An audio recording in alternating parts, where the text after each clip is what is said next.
How's it, brother? Oh my gosh, it's insane. Hot. Yesterday was hot. Yeah. Yeah, today was pretty warm too.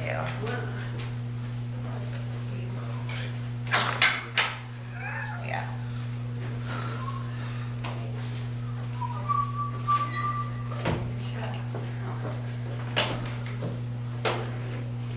Try to stay warm. Then the next day, You're too warm. Yeah. too. Oh, Commissioner Clavel, she won't be joining us tonight. Okay. There's Michael. So, I just learned how to do it. I know. I'm always freezing. I'm always cold. I mean, not like, always, but like today I wore 2 pairs of pants just in case. And I'm like, maybe that was too, one pair too many, you know? We gotta have one, but 2 might have been a lot. For the cold, and it's nice. Yeah, It's exactly. much better than when I pay too much. I overdress. Yeah, exactly. Exactly. So, just to be in your face. And then the temperature change. Yeah. You look at it and say one thing. Looking now. You have that room. People have done it like your whole face. Yeah, exactly. Because it's Exactly. And I think it's supposed to be like really cold the rest of the week. Doesn't have So I'm like I'll tell you that much on your screen. Yeah. a little nervous. Oh, hey Michael, how are you? Good, you? I didn't get a chance to bring them to. Good, Mr. Hicks. How you doing? Good. How is it for people? My husband went today to buy carrots and there was none in Wegmans. For Section 8. No carrots at all. Yeah, I'll try to bring that. We maybe went too late. Okay, and I'll have Miss Hester reach out to you, At the okay? meeting. I'll have Miss Hester reach out to you. What? Miss Hester, What? Miss Hester, she's the HCD manager. Yes. She'll reach out to you, okay? Yeah, the apartment, Crescent, for example, Crescent Hall, for people who are disabled and elderly. Yes. Yeah, I'll discuss it. I'll try to bring the note. I got you. Okay, System. okay, that's fine. You know, we got rid of parking lot attendants, which is dumb. Contracted out to this SP. It was bought by this company. It's the largest parking company in the United States, and they use AI cameras to view who's got everyone in the garage that they operate. And you have to register your vehicle with the app, and you don't pay. But they're class action lawsuits, like attorney generals are suing them, because obviously the AI cameras are accurate, push through bills. We parked for days. Yeah. It was there forever. Right, literally. And it's just a mess. No. Still a Just little tax country. making things worse for the benefit. Well, for like a perceived profit. But that's what we parking lot company. Instead of just the parking lot attendant. Yeah, it just hands you a ticket. Everyone goes to the ticket. So let's see. So we have a quorum and it's 6 p.m. Chair Bridget asked that I start the meeting. She's online. Bridget, would you want to kick off the meeting or do you want me to? I think it's fine for you to kick it off if you don't mind, and I'll be there in person within like 15 minutes. Sorry, guys. Okay. So let's call the November 24th, 2025 board meeting for the Charlottesville Redevelopment and Housing Authority meeting into session. Could we get a roll call from, yes? Commissioner Hicks, Here. Commissioner Rosenblatt, Here. Commissioner Redelis, Here. Commissioner Payne, Here. Commissioner O'Rourke. Here. We have Let's take a moment of silence.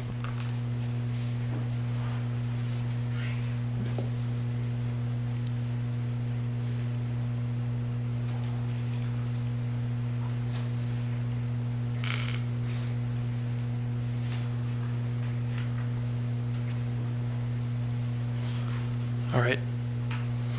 Let's move into general announcements, meeting dates, and reminders. Should I just read off the CRHA meetings off the second page? So we have the board work session on Thursday, December 11th, 2025 at 6 p.m. The regular meeting on Monday, December 22nd at 6 p.m. Of course, the redevelopment committee meeting first Thursday of the month from 3 to 4 with our agenda has the Zoom meeting link.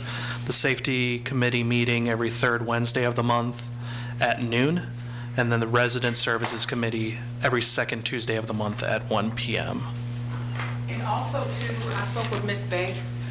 More information about the safety meeting will be in her board report. That's within our board report. And are we supposed to attend the public hearing about the new rules for the 5-year plan or whatever from next year? We talked about that last month. Yeah, so that's going to be on the 11th. Okay. So you don't have to attend a public hearing, because Right. that's going to happen before you guys meet. Oh, okay. It's open to attend. Okay. Because we do, it's publicly noticed. Yeah. But you do not have to attend that. That's for us to hear from Gotcha. committee members. You all are free to attend to hear as well. But at the 6 o'clock meetings, when you guys will pass it. Great. Or not.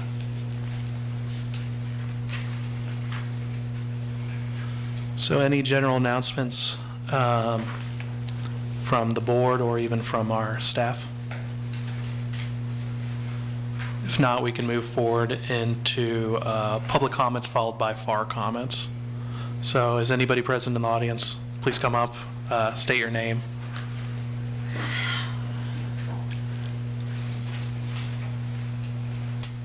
Hello, my name is Terry Tyree. I'm a resident at South First Street, a FAR intern, a Virginia organizing intern, and a new member of the NAACP. So, and before I start, I do want to say that I fear, as a resident, retaliation after I read this from CRHA. All right. Good evening, CRHA Board and Commissioners. My name is Terry Tyree, and I'm here tonight because I believe in accountability, transparency, and fair treatment for every resident of public housing and every participant in the Housing Choice Voucher Program. I also believe that when leadership gives their word in a public meeting, that word should mean something. On November 6th at 1 p.m. in a meeting with the Executive Director, John Sales, he stated directly to me that there were units in the Dogwood and NOAA profile that accept HCV vouchers that he would be willing to transfer me to. This was not a vague suggestion. It was not hypothetical. It was a statement made by the executive director of CRHA in a meeting with full authority of his position. Today, that story has changed. Now I'm being told that he doesn't know whether any units are available. He cannot say when they might become available. And Ms. Banks, the compliance manager, originally stated flatly that there were no units at all. Council, I need you all to hear how unacceptable and how destabilizing this is. He also stated that if I told him that I would like the Meridian Street unit, that he could guarantee that that could happen within a month or a month and a half. Housing is not an abstract policy issue. It is not a paperwork detail. It is where me and my children sleep. It is where families live, breathe, work, and try to survive. When leadership gives a resident hope and a clear statement about available units and then reverses their position without explanation, justification, or transparency, that is not just miscommunication, that's harm being done. It creates unnecessary stress. You see him shaking. Fear, you heard my statement, and instability for families who already are navigating a system full of barriers. I also want to make something very clear, that if the executive director of CRHA did not have the accurate information on November 6th, he should not have made that statement that he did. And if he had the accurate information that he saw for 1 minute and 30 seconds before he came back to the conversation, if he did have the accurate information, then the contradiction I'm hearing now raises serious questions about follow-through, integrity, and the treatment of the housing choice voucher families. When residents ask for transfers due to safety issues, which I need a knee surgery on December 9th, and I told him today the date. And today he stated that I told him that I said the date was flexible and it was not set. But I have clearly recorded that I told him that my surgery was on December 9th. That original date was December 9th, and it had to be moved to February 17th because Ms. Banks was so unwilling to fulfill my reasonable accommodations, which I was aware that should only take 14 to 30 days, and this was placed on October 1st, the original one. And I also would like to state that when I first put in my reasonable accommodations, I was given 3 different reasonable accommodation forms. And I asked about it and was told that the original form that I put in was the correct form. After the meeting on November 6th, he stated to get a new reasonable accommodation form and told me exactly what to put on it. I did just that, and I'm still haven't received anything, not a transfer, not a list of available apartments. I mean, even with the strain and even being told the available apartments, I'm still waiting on the list. And so I just would like for you all to request a written explanation from CRHA regarding the sudden change in information about transferable HCV units. Ensure that CRHA leadership is held accountable for giving accurate, consistent, and documented communication to residents. Establish oversight so that residents are never again told one thing in private and another thing when they try to follow up. And protect families from retaliation, delays, and misinformation when they are trying to secure safe and appropriate housing through programs that are supposed to serve them. Thank you for listening. Thank you.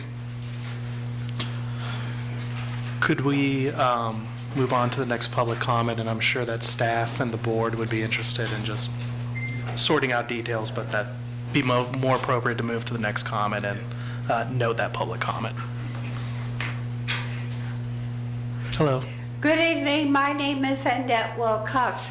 I just noticed that there's some pretty pictures of the redevelopment on 6 South 6th Street, and I was at a recertification meeting and was hoping, because there's been an issue going on at the Piedmont Housing Alliance on 1400 Monticello Road, and if I have any questions about what the date's going to be done, I'll try to come over to the redevelop. Go to Maria's office. Okay. Find out and yes, for Section 8 people, and that's not expensive. I couldn't answer that, but I think that Maria might be able to at least point you in the right direction. I'll try to bring it over next week. Or I don't know when, it's a surprise.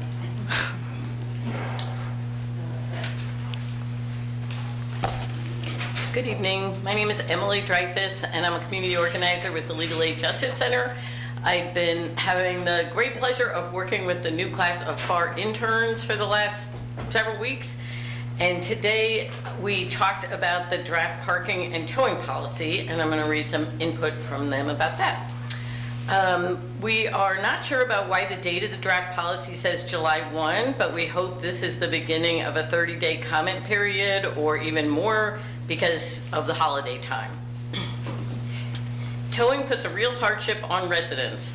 The interns want you to understand how difficult it is to owe hundreds of dollars that you didn't expect. Getting towed can cause people to lose their jobs, and they can lose their cars because the fees add up so fast that they can't be paid off. On the draft policy, they have the following concerns. First, Section 4 on towing, we suggest that you add to the final paragraph about liability that if a vehicle is wrongly towed, CRHA will assume responsibility. Second, Section 7 about inoperable vehicles caused a lot of concern. The intern suggests that you change the notice period to 30 days for unattended vehicles because there are times when residents are ill or not able to use their cars and they don't want to see their vehicles towed without plenty of notice. Many of the residents of public housing need to wait for a paycheck or two before they're able to use their cars. They also would like to have notices on residents' doors if you're thinking of towing a car that has a valid permit.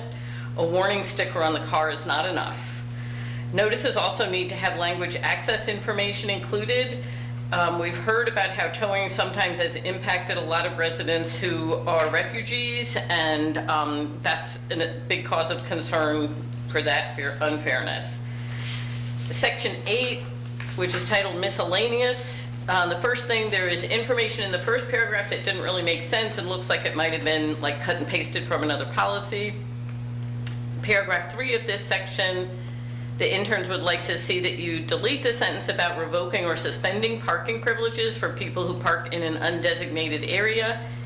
You can give residents notices to let them know they're violating parking rules, and worst comes to worst, you can tow them, but we don't want to see people lose their rights to park near their homes. In paragraph 5, please define that trucks are not allowed if they have more than 2 axles, because some people's regular, like SUV vehicles, might be called trucks. And here are some other questions and suggestions that the interns have. First, can residents legally park in different CRHA neighborhoods with their parking pass? So say if somebody lives in South First Street, are they allowed to park at West Haven with their South First Street parking pass? Do guest permits expire each month? We would like them to not be dated so that we can have less back and forth to update them. Can a resident request an ADA accessible spot and a ramp to be installed? There is a ramp in Mickey Drive that is not in a spot that's easy to use. There's a shortage of parking in Mickey Drive and maybe also in Madison and Riverside. We would like to see CRHA do a study and make a recommendation about whether assigned parking spots and more ADA parking are needed in these 3 neighborhoods. Thank you for your attention. Thank you, Emily.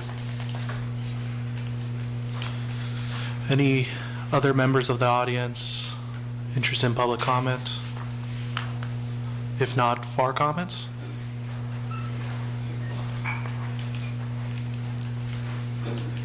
Good evening, everyone. My name is Patricia Giles. I'm the Executive Director of FAR. I just wanted to give some additional updates that we have around some community events for residents that'll be happening in the month of December. So the first one is our Community Power Lab, which will be held December 4th, and that is at our office at LAJC. So that is from 6 to 8. Residents come from all sites, and it's just for residents, and they chat, talk about things that are going on in the neighborhoods that concern them, and they are working on building campaigns, but they're also learning organizing skill and advocacy skills. So that is a place where they have found to come and meet. So that is one that is open. And then there was just a few other events that I have, and I'm sorry because they're on my calendar. So there is going to be an ornament making for kids at Riverside on Saturday the 13th from 1 to 3. And I feel like there was one other. I know we are having a self-care Saturday as well. I'm sorry, y'all. I lost it. Yes, here it is. It's not on Saturday. There's going to be a self-care post-election event with Sister Circle from 5 to 7 that is going to be happening as well. So, yeah, any questions or if anyone wants to learn more about any of those events, please feel free to see me in the community, one of our organizers, or go to our website and get some information there. So thank y'all so much. Thank you, Ms. Giles. We can close public comment and move to updates from commissioners. Excuse me, you have a hand up in your attendees. Oh, okay. We can't see it. But please go ahead, whoever put their hand up. Dolores. I think it's Victoria. Victoria. Victoria? Yeah, hi. Oh, great, okay. Thanks so much, sorry, I'm new to commenting and didn't realize, know how to signal that I was here. My name is Victoria Horak. I'm an attorney at the Legal Aid Justice Center, and we represent low-income tenants across Central Virginia. And we prioritize cases from public housing residents, especially CRHA residents. And so I wanted to come to the board with some concerns we've seen over eviction rates. The reason we prioritize public housing residents is because, as I don't have to tell you all, that they're like the most vulnerable tenants. Once someone's evicted from public housing, there's often nowhere for them to go. So we really make sure to try to serve a lot of these residents. And over the last year, we've seen a concerning uptick in the number of evictions that are being filed by CRHA. Just recently there were about 30 families on the docket for last Tuesday on the eviction court docket. And there'll be sort of chunks of these. There have been over 100 filings in the last year. And we've raised some of these concerns with CRHA staff as well, but wanted to make sure that the board was aware of them. We understand that HUD has directives for rent collection that CRHA is trying to abide by, but we also want to make sure that the housing authority and the city are providing resources and leniency to these residents who have very few resources to draw on. Recently, we were just looking at the math with the eviction judgments that CRHA is getting in court, and 15% of them are for really small dollar amounts, less than $500. And so it's kind of concerning that families would be put out just for owing less than $500. I spoke to a resident who came into our offices recently who went to court. CRHA won the case and the sheriff was going to come evict him for owing $154. These are really small amounts of money, and even though there are some public funds, those are becoming more scarce. So we would just like the board and the staff of CRHA to consider more lenient eviction policies. We do have some recommendations for those. And this is one we've really talked about with Mr. Sales, increasing education for residents about sort of how their rent is calculated and how to request re-examinations so that their rent is accurately calculated, increasing the use of repayment plans for residents who are behind, and a lot of times CRHA is unwilling to offer those plans once people are in court. We would love to see that policy change. It would be great if CRHA would eliminate its minimum rent for tenants who really have no income and not seeking writs of eviction for very low dollar amounts. So those are some of our recommendations, but we wanted to make the board aware of the problem. Thank you. And we have Delphine Barnes with their hand up. Delphine? Yes, good afternoon. I just wanted to offer some comments here, and we're not going to discuss specific files with regard to specific tenants, but I want to clarify because the statement that was made by Legal Aid is incomplete at best. Actually, CRH's staff works really hard with tenants who are behind on their rent payments to offer payment plans and other resources to avoid evictions, and CRHA has done a lot in terms of working on eviction mitigation strategies and resources to avoid having to go to court with tenants. CRHA only really goes to court when the tenants refuse to work with staff and refuse to enter into a payment agreement. Also, keep in mind that no matter what the dollar amount owed is, if CRHA makes an effort to try to collect those payments from the residents and makes efforts to try to enter into repayment agreement with the tenants, if the tenants continue to refuse, it is unfair to those who do pay their rents for CRHA to not seek evictions against those that do not pay their rents. So there is more to that. We're happy to provide a fuller update to the board at a later time. I just wanted to show you the full picture as opposed to just one side of this argument. Thank you. Thank you, Ms. Carnes.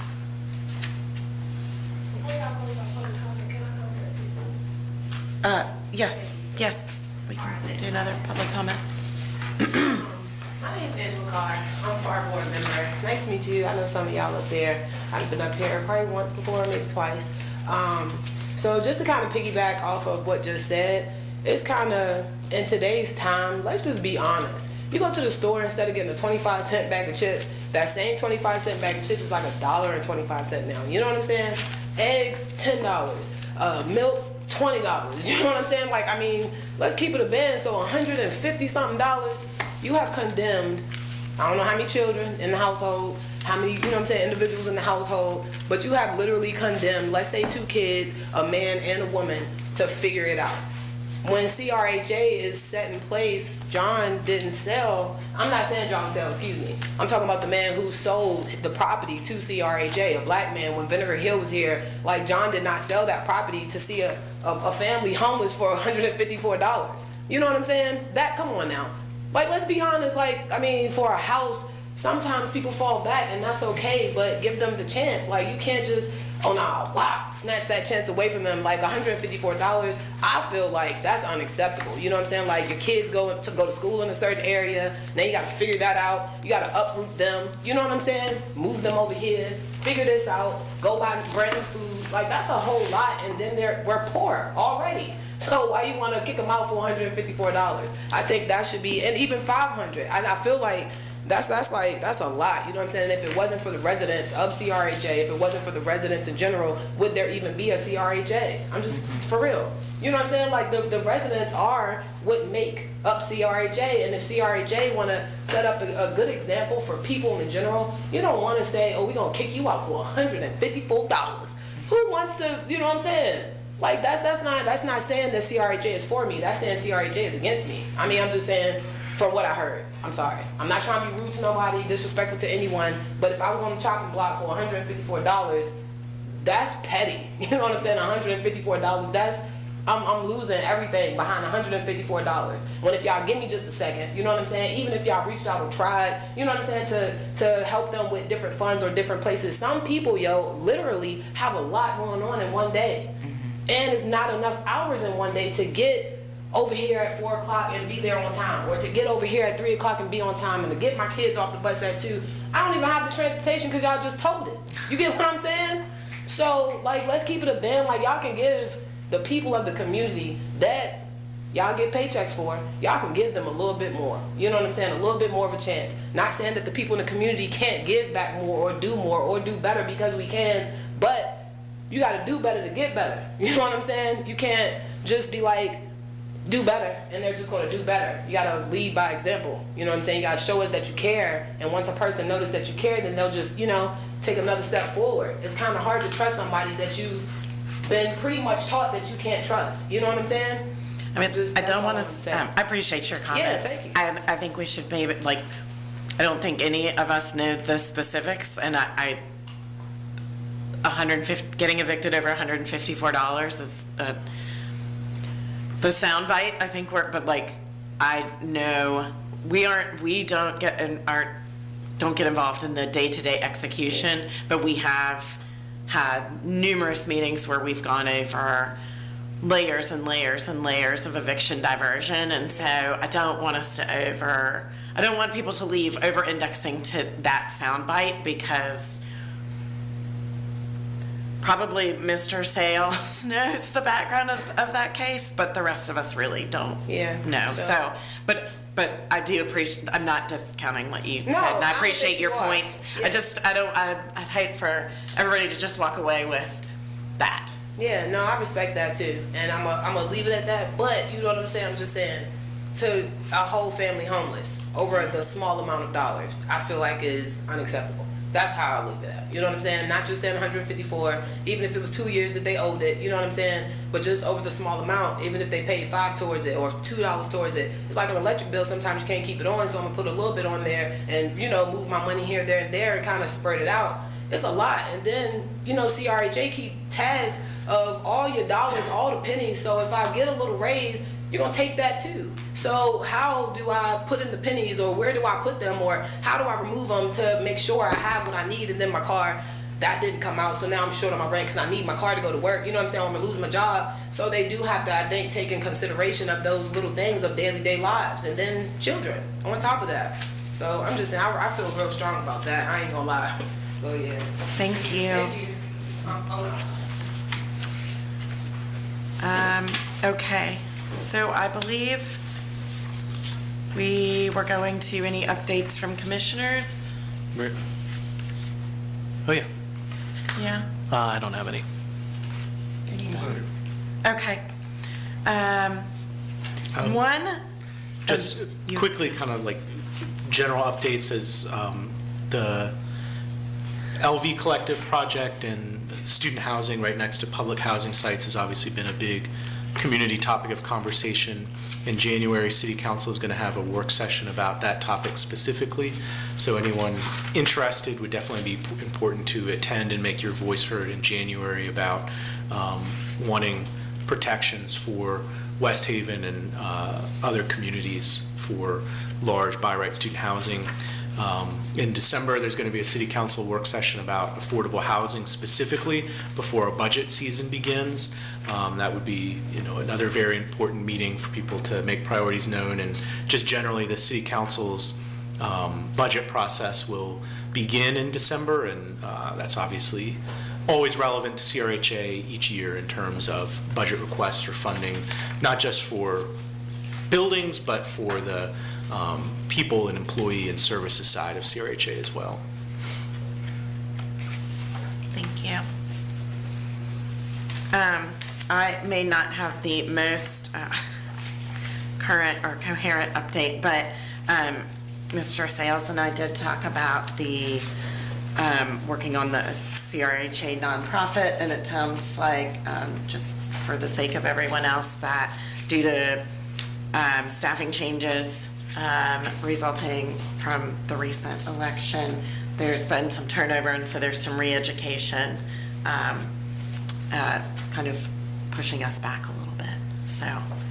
Yeah, it's in the hands of the city. So when Alex left, Alex Bateman was working on it, on like our main connection. Now that's Madeline and Kelly Brown, and so Kelly Brown is trying to get the data on where we are and what the nonprofit would actually do. And so it's in the hands of the city at this point. And so is there anything that we should be doing on that front, or? No, I think we're just waiting on them to be ready to actually put it in front of city council to approve it. Okay.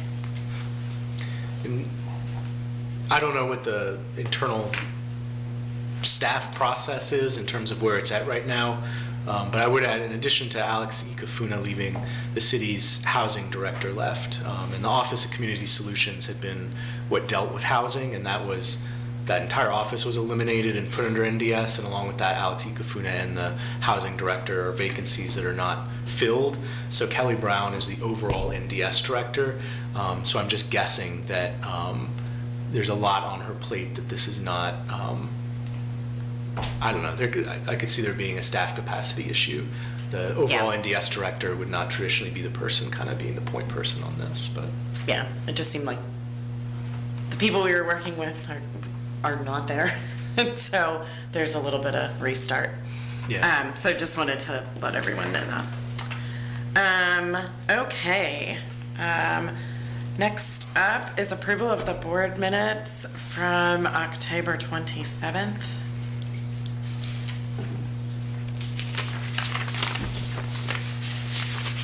And they're in your emails. They were left out Yep, I saw that. accidentally. But they are in the emails that were sent out to everyone.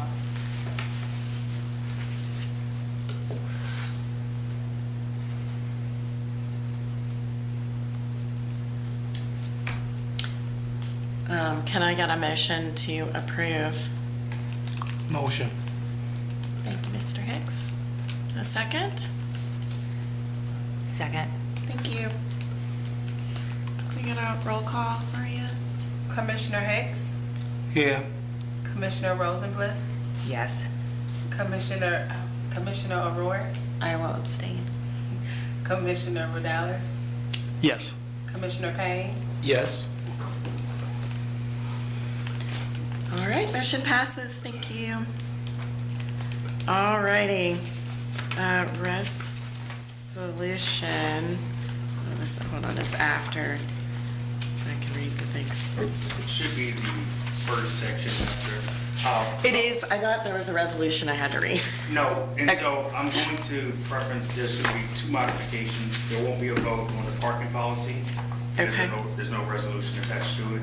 I will say the comment period where that went out, it's been ongoing for over a year now with multiple comments from a lot of different parties. And then Resolution 1492 will also wait until December.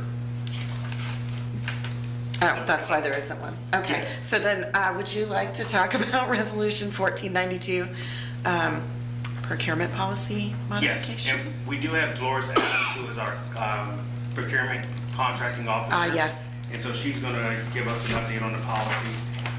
There is the actual full policy in the package, and then there's a 1-pager behind it that highlights all of the changes that are in the policy. And Dolores will go over those, and then we'll have some question and answer at the end.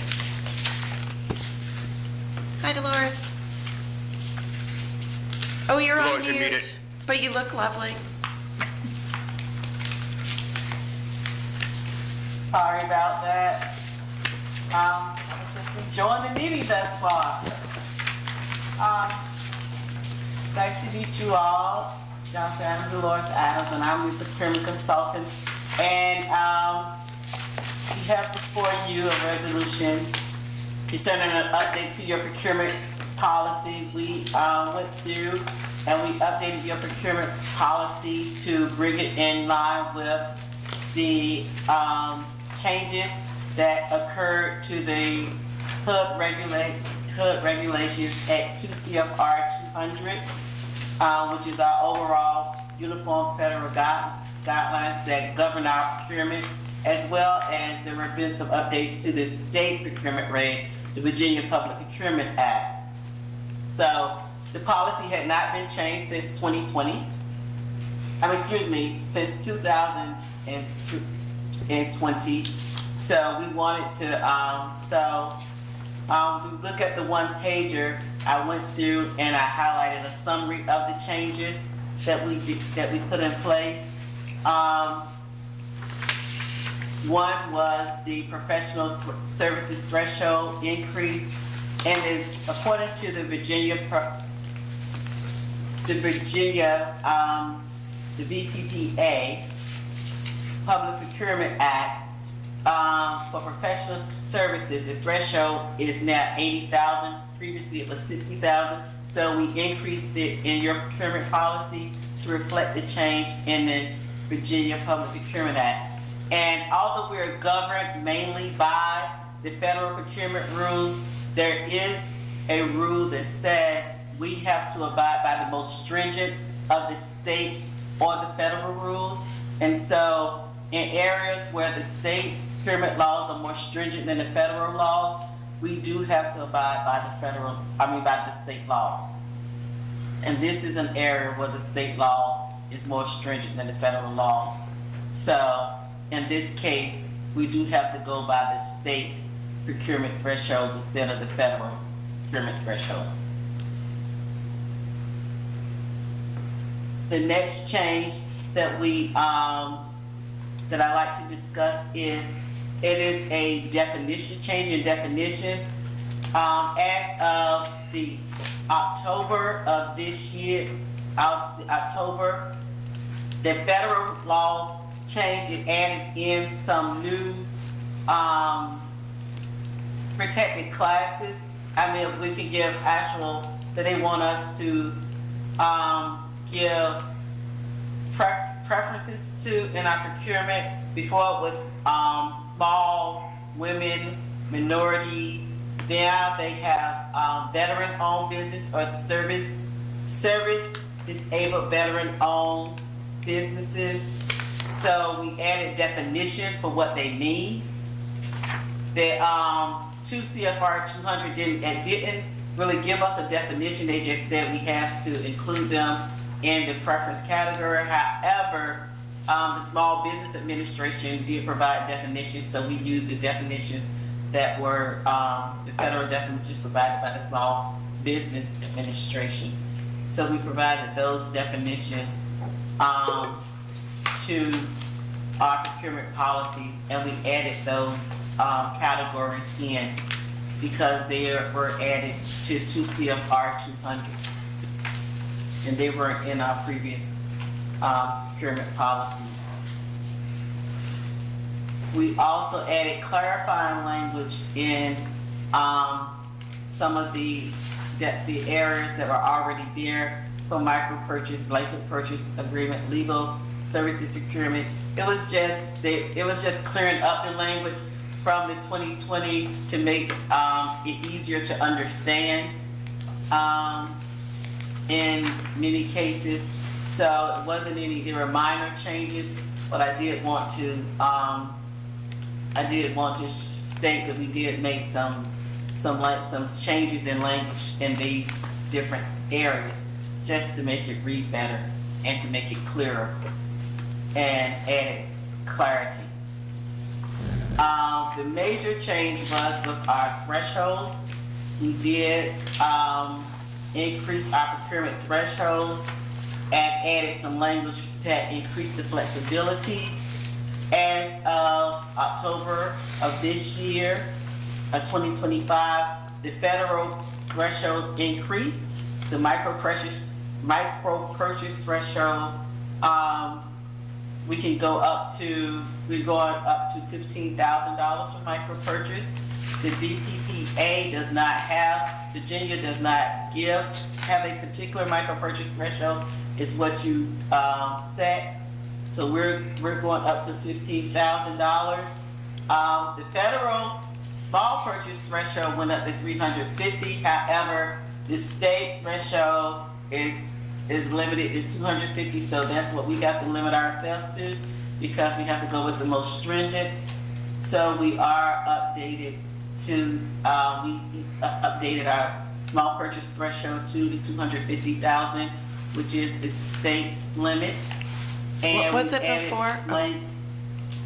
Before was 100,000. That's okay. That's what I thought. Thank you. Sorry, Dolores, for interrupting. Oh, I'm sorry. Yeah, it was 100. And we did add in some language so that we can, if the state changes their thresholds, which they may do, but they have the General Assembly may choose to change their language when they meet in January to reflect the federal. We will be able to, we added language that says that our thresholds can update as state or federal laws changes. And we added that language to all our thresholds so it can adjust as the regulations changes. The next area, we added in language for the Build America, Buy America compliance. That is, housing authorities had to implement that as of last year. We had waivers, we were exempt for it, so we needed to make sure we added that into our procurement policy. So we added a Build America, Buy America section into our procurement policy under under section 6. And then, as I mentioned before, I added in these veteran-owned business and service-disabled veteran-owned business as part of our outreach, our small and disadvantaged business outreach categories. And like I said, we added the language so that if the thresholds change, we can go ahead, we can change our thresholds to meet whatever the regulations change. Because the state generally follows the federal, but we just won't know until the General Assembly meets in January, and most of their changes take effect July 1. Is it normal practice? I'm guessing it's not best practice to wait 5 years. Is there like a normal, should we be updating this annually or every 6 months, or should we really be updating it every time a regulation changes, which could be endless? Like, what's the best practice for that? Generally, we update it as when the regs change. Okay. So if there's some and uniform guidance, so we like to see if there's any particular changes in the uniform guidance. There were some changes. 2024, there were no changes. 2024, there was some changes where we had the disabled business and the service disabled business. The thresholds changed, increased in 2025. So it's not every year that there are changes, but when there are changes, we do need to make these updates. The language, added the language, it says as thresholds changes, then our procurement policy, our thresholds can change in our procurement policies automatically. That will keep us up to date. So our procurement policy will be up to date. Gotcha. But if something changes, like adding in the BABA regulation, Buy America, Build America, Buy America, as those regulations changes, something like that, then that'll be like a significant change, and we will have to add that section, the whole section, to the procurement policy. And we'll have to come to board to make sure we let you know that that's a significant change, that we have to add something new to it. Thank you. Y'all have questions for Dolores or any? Just to clarify, the small purchase threshold is 200,000, and that's what's in the resolution. But I know 250,000 was mentioned, but what's in the resolution? Oh, I'm sorry, it's 250. You're good. You're good. Just wanted to. I Googled it just now to check which was right, and 200,000, which is in the resolution, is correct. Just out of curiosity, kind of was there any specific event that motivated these changes, or is it just updating given legislative changes? Well, we have about $3 million that we're trying to procure in services to do the parallel track work, which is at Mickey, Madison, and Riverside. And so these changes will allow us to move forward a lot faster than going the other procurement method, which is putting out requests for bids and then waiting for them to come back. We're not guaranteed a certain product. It's hard to ensure that we're going to get a certain quality of product that way, because we give them a spec, and as long as that item meets that spec, then that's the item we have to go with based upon our bidding process. And so this allows us a little bit more flexibility, and the residents have already made selections on all of the items. And so this is just the final step to get those items procured. And obviously, there are still thresholds at which bids would have to go out for, or sorry, go ahead. Anything over the small purchase threshold, we have to do formal solicitations. So anything over the small purchase threshold, we have to do.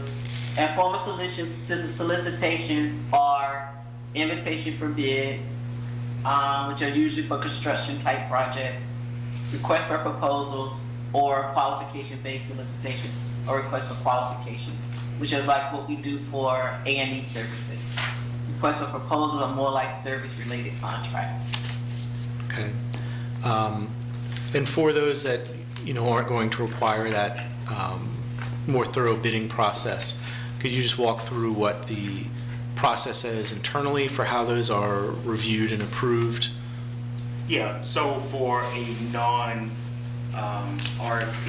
request for official bidding process, the individual that is looking for the service would complete a request, which that request then goes into, it's a request and independent cost estimate all in one. It then goes to its supervisor. So if it's from redevelopment, it's going to be Courtney Smith providing that form to Quintia Taylor, who would then verify that, hey, the funding is there, we have a contract, or we don't have a contract, and what's the next step for that. That package should include the 3 or 4 quotes showing that we've looked for other items and that we have a comprehensive bid package for those.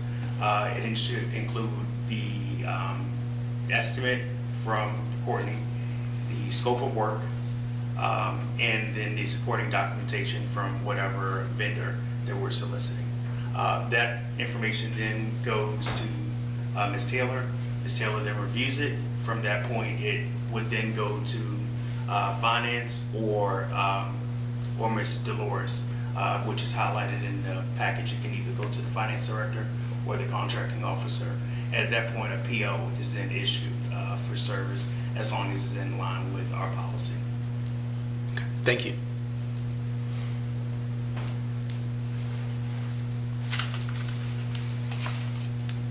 All right, any other questions on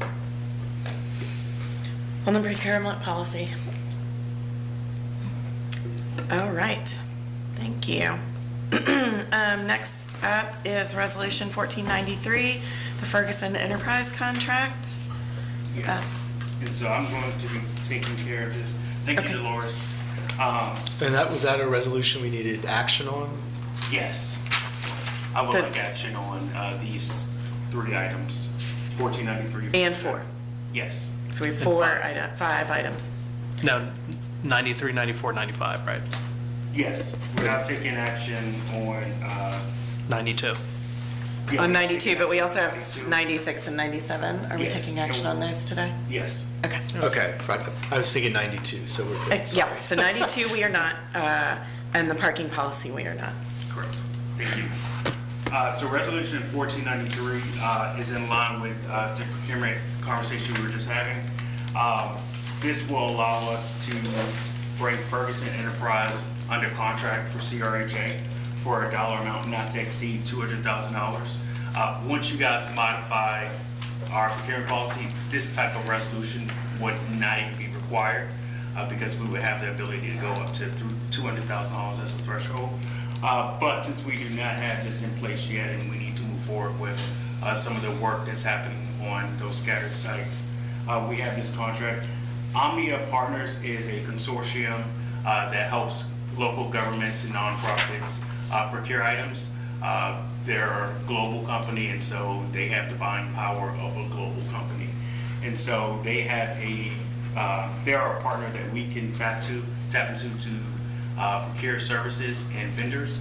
And so we are requesting that we use that vehicle to get Ferguson Enterprise under contract for a contract amount of not to exceed $200,000.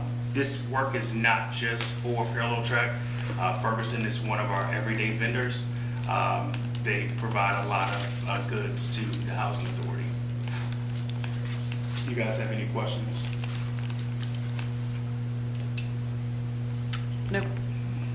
I guess the only question is for all 3 of them really, are these all related to parallel track procurement? So they're all related to parallel track procurement and Housing Authority operations. So when we're looking at this, we cannot separate the capital fund parallel track work from what we pay this vendor. It's looking at the total that we pay the vendor in a year. And so the dollar amount, if we just looked at capital fund, we would not hit that dollar amount, not even close. But since we use them for our everyday business, we're going to get closer to that $200,000 mark. And so, yes, all of these are getting to that max because of redevelopment, but these vendors are used every day or every month. Okay, thank you. Can I get a motion to approve Resolution 1493, authorizing the execution of a contract for maintenance, repairs, and operations, supplies, and related services between CRHA and Ferguson Enterprises, LLC? Motion. A second? I'll second the motion. Can I get a call, Maria? All in favor? Aye. Yes. All opposed? Motion passes. Thank you. Resolution 1494 is very similar, and this is for HE Supply Facilities Maintenance. And this is also Omnia Partners participant as well. They are probably the second largest vendor that we use. They deliver relatively quickly based on our ordering. And so we will also be utilizing them for the parallel track work. And so this is a contract that we're requesting that you go to a dollar amount not to exceed $350,000. This would hit the threshold where you guys would come and do a contract even with the modification to our current plan. But this is one that we also need to do because we're utilizing them a lot. I think we're close to $100,000 now. And so with the work that we're proposing that we're going to do in parallel track for the next 2.5 years, we're going to exceed that every year, that $200,000 amount. Questions about this one? Okay, can I, looking for a motion for Resolution 1494, authorizing the execution of a contract for maintenance, repairs, and operations, supplies, and related services between CRHA and HD Supplies Facilities Maintenance Ltd. I'll motion to pass resolution number 1494. We're having a hard time with the numbers. Can I get a second? Once it gets past 3. Second? All right, you gonna call, Maria? All in favor? Aye. Yes. All opposed? Motion passes 5-0. All right, next up, Resolution 1495 for Home Depot contract. Yeah, so this is the final one. And this has really come into play because Home Depot is now local and their services are really good compared to some other competitors. And so we are looking to get them under contract again for the $350,000 amount. I would say about 10 or 15% of the items being used for parallel track work will come from Home Depot. And so Home Depot will be our largest vendor. They're not currently because they just got here, but they will easily be our largest vendor throughout this process and most likely going forward. And so we're looking to get them under contract for an amount not to exceed $350,000. Again, they are Omnia partner, and so that is how this item is procured. Do you have any questions? All right, looking for approval of Resolution 1495, authorizing the execution of a contract for maintenance, repairs, and operations, supplies, and related services between CRHA and Home Depot USA. Can I get a motion? Motion. Second? Second? All in favor? Aye. Yes. All opposed? Motion passes 5-0. All right, next up, Resolution 1496 regarding the payment standard. Yes. So each year, the Housing Authority must pass a payment standard and utility allowance, and HUD provides guidance of what they believe a fair market rent should be in the area, and housing authorities are able to set their payment standard 90% up to 110% of that fair market rent. Since about 2021, CRJ has set that amount at 110%. Last year, we did that even though we were headed towards a shortfall because of the market rates. And we had some flexibility with the federal government stepping up to cover the difference. We are no longer sure that will be the case. And so we have requested that our fair market rent stay the same, which is still above the fair market. We're requesting our payment standard stays the same as it was last year, which is still above the fair market rents. They're not at 110%, they're like at 108%. But CRJ does not have the funding capacity to increase the payment standard. We are just outside of a shortfall for this year. And so we are not estimating that we will be able to increase those payment standard rents for next year because we do anticipate bringing on additional units at South First Street and 6th Street that will require project-based vouchers due to the redevelopment. And so we are holding steady or requesting you guys to hold steady on the payment standard, which is still above the fair market rents that HUD published in October. And so the rents would stay the same, one bedroom, a studio at $1,544, and this is including utilities. A one-bedroom at $1,635, a two-bedroom at $1,901, a three-bedroom at $2,370, a four-bedroom at $2,883, and a five-bedroom at $3,315. Like I said, these do include the utility costs. We have a way of calculating the income and the utility, what it should cost us, which is the next item you're going to vote on. That's how we figure out what the total rent is and whether it's reasonable. And so that is the all-in number. It is not the number that we tell folks, because oftentimes it's not the number, because utilities are not covered by most landlords, and so we have to take that into account. But these are going to be our payment standards that we've requested to move forward with this upcoming year. Questions about the payment schedule? So I know we're not increasing them this year, and the fair market rents like AMI are calculated in part with the consumer price index or inflation. So during the pandemic, when inflation was very high, both AMI and fair market rents exploded, and they've kind of stabilized a little bit, but we're still kind of dealing with the wreckage of that impact. So we're not changing them, but obviously they're still very high and very high relative to 2019, 2018.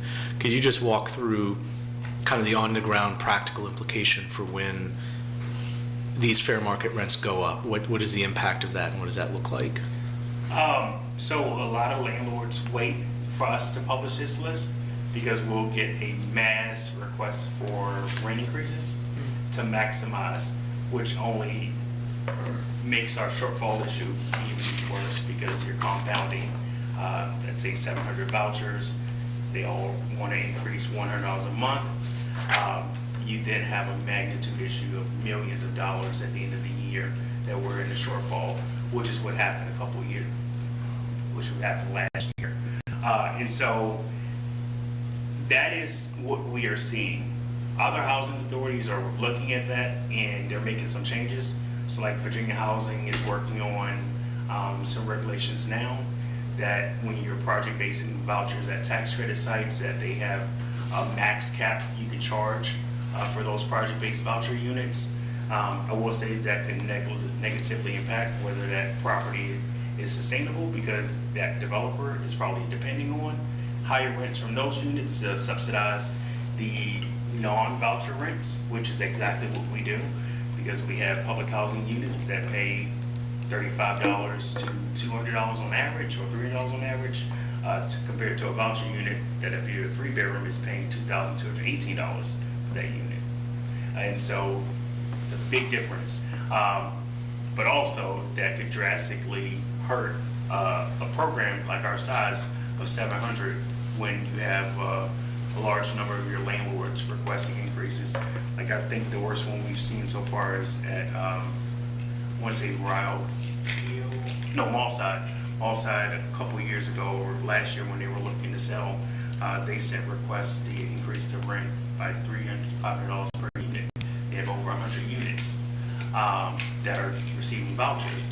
And so that's a huge issue. And so there's not much we can do. In fact, as long as the unit qualifies as being rent reasonable, we can't deny it. And so any landlord that puts in a request will process it, and we have to process it. And could you just walk through, when these fair market rents increase, how that's creating budget shortfalls for CRHA? Yeah, so our capacity,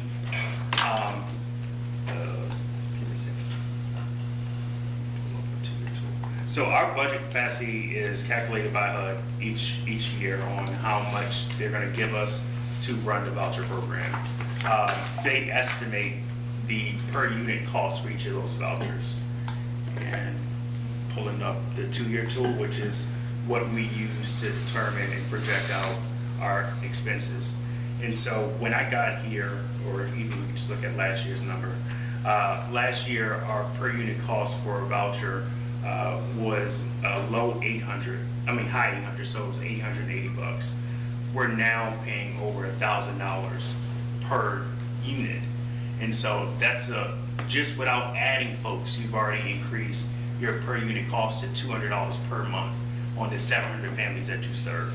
So that's why it's almost been impossible for us to pull folks off the wait list the last year, because the money that we are getting, even if it's an increase, it's all going to serve the families we're already serving, and that's not even enough, because this year we were in a shortfall, and last year we were in a shortfall of almost, I want to say it was $1 million last year, 1.2 million. It was estimated to be like 2 million. So we got it down a little bit, but this year we ran back into a shortfall.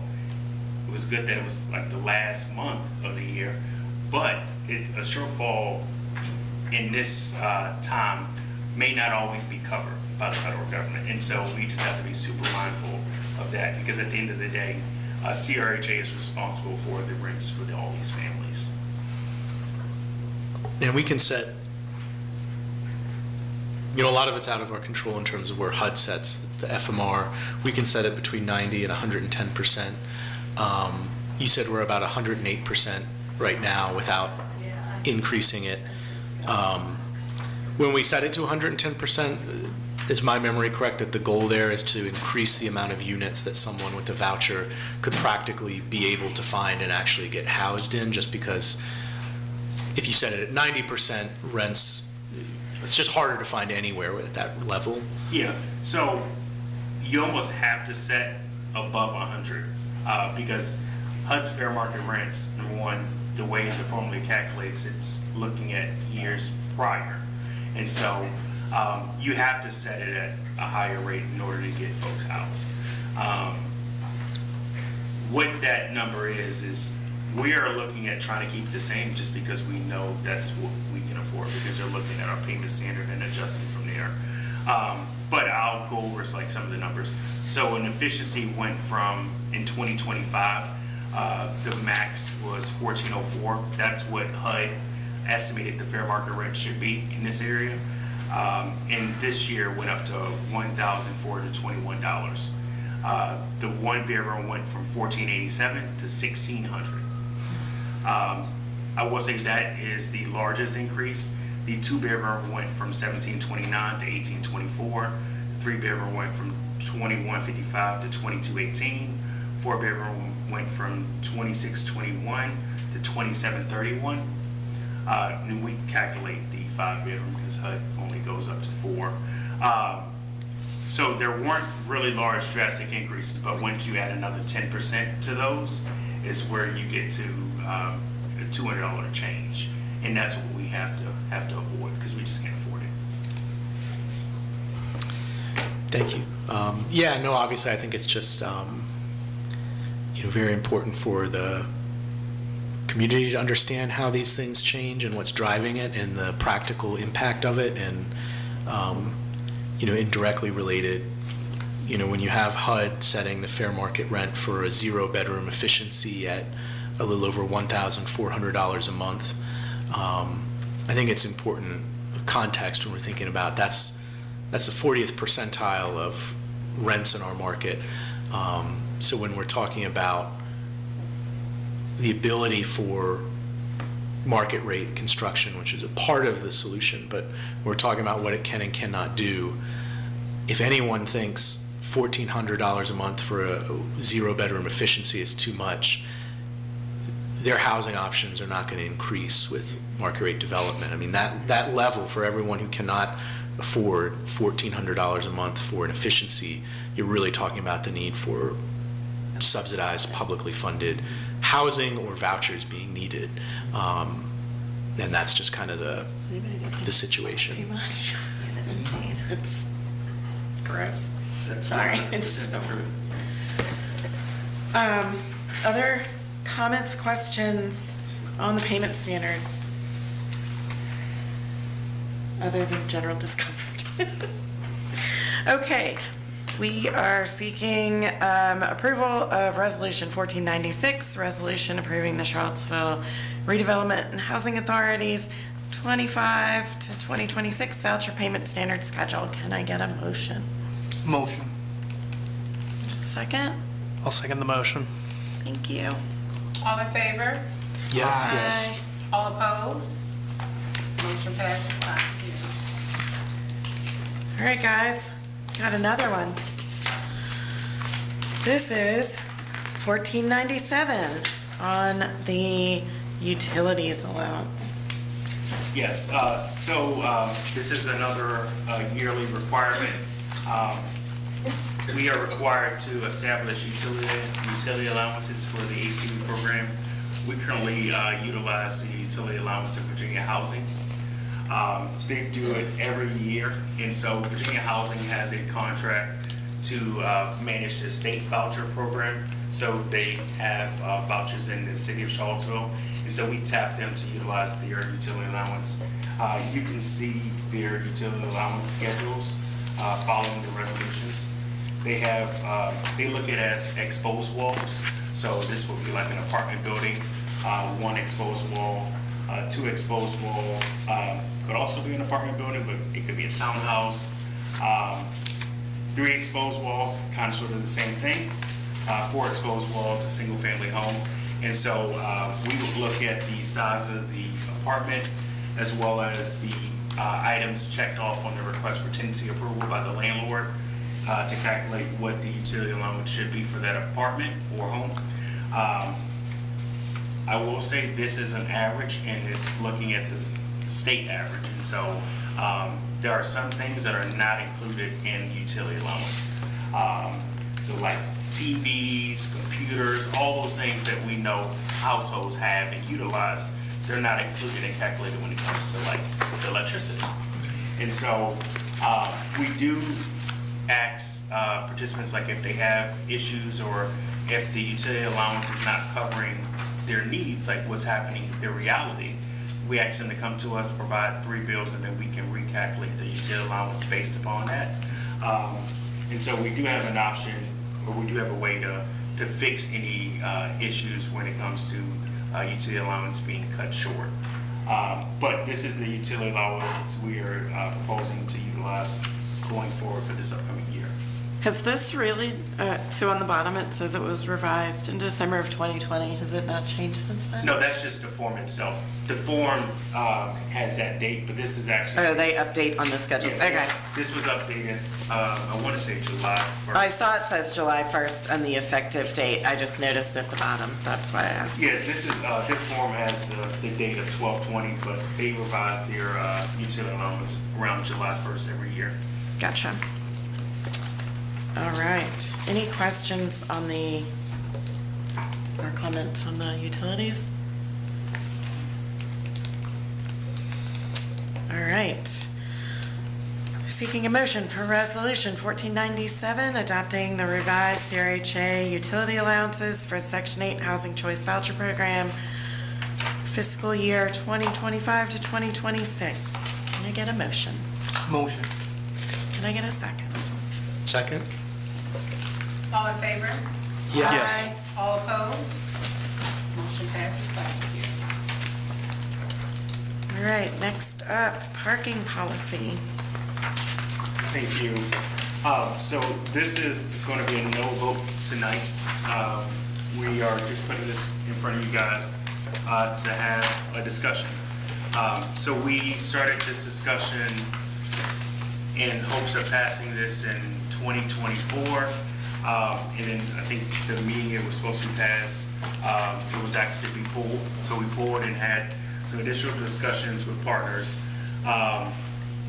We are not going to always agree on the policies and verbiage in the policy. CRHA in some cases, in some areas, we are looking to reduce liability.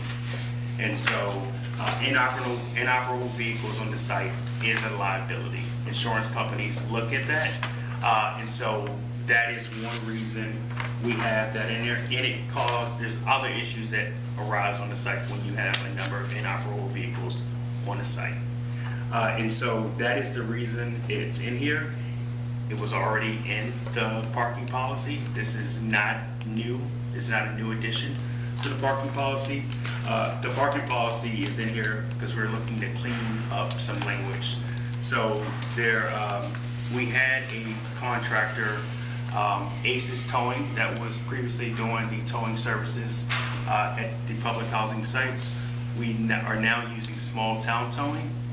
We had quite a few complaints and issues with the previous towing company, and so we looked to change vendors to improve service. And so that was one of the reasons we added or are modifying this policy, as well as making sure that the fees that the company is charging is reflected in the policy.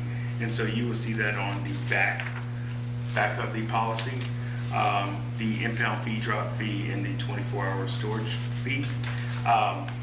The comments that were provided tonight are new comments.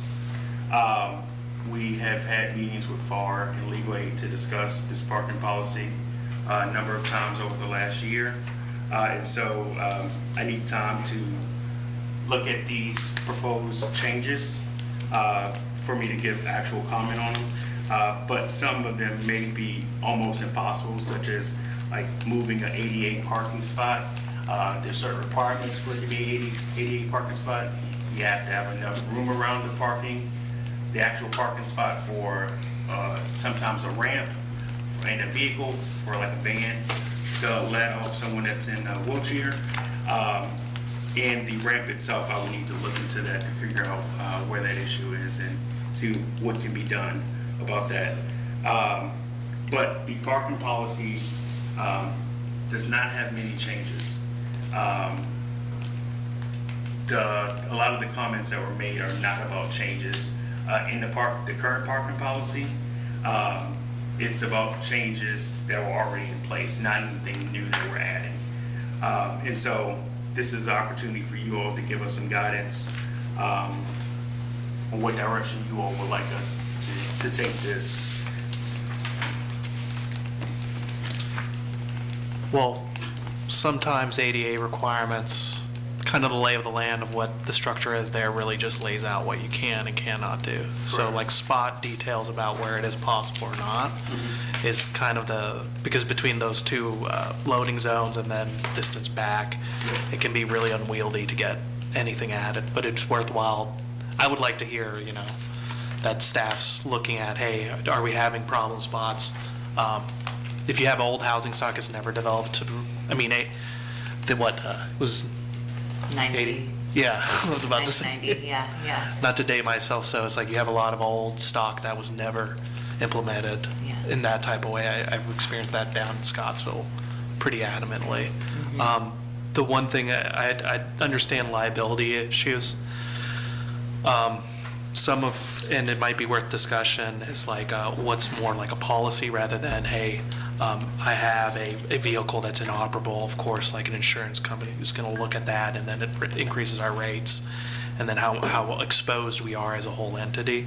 But like, anecdotal, but I've had an old car, the inspection goes long, and then I got that little sticker, and it takes me a while to get it in. So some flexibility with that I think is pretty reasonable, but without going through a list of what was shared with us, it kind of, the devil's into that. It might be worthwhile. I'll just speak for myself. I can't speak for the rest of the board, but staff to discuss that, because there are details. Like ADA becomes an absolute, really lengthy process to shift parking in that. I know that. So there's some of that work that seems very administrative. Yeah, and I will add, yes, we do have this policy around decals, inspection stickers, inoperable vehicles. CRHA is flexible, so all we ask for is communication. Even if a vehicle is at risk of being towed, as long as there's some communication, hey, I'm waiting on this, or I need this, not only will CRHA assist with making sure the vehicle isn't getting towed, but there's also resident service coordinators. Yes, there are some program requirements in order to tap into those services to get your vehicle repaired, but CRHA has vendors that we have worked with that will assist with that. There's a work requirement. I think you have to work a minimum of 30 hours a week, but we do have organizations that we have tapped in the past to assist. To me, it kind of sounds like that, yeah, that communication seems key, but kind of going both ways based on what Emily was saying, right? Like if it's at risk of being towed, just making sure that there's multiple hits at communication. I mean, I'm so new to all of this. I don't know how any of this works, but sounds like, yeah, if you're looking for communication, maybe that's what also residents are looking for too. Yeah, so there are notices that go out when a vehicle is at risk of. Like on the door and on the car, like she was saying? That go on the vehicle.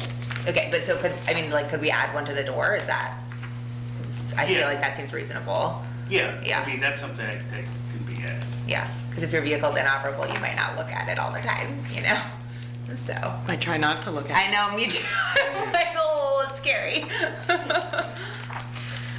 I'm thinking about my daughter's car that was just pulled into my driveway with Oh. everything expired on it. But it runs. Yeah. But if anybody looks close. Yeah, exactly. Somebody's gonna be at my house and I get home. Mm-hmm.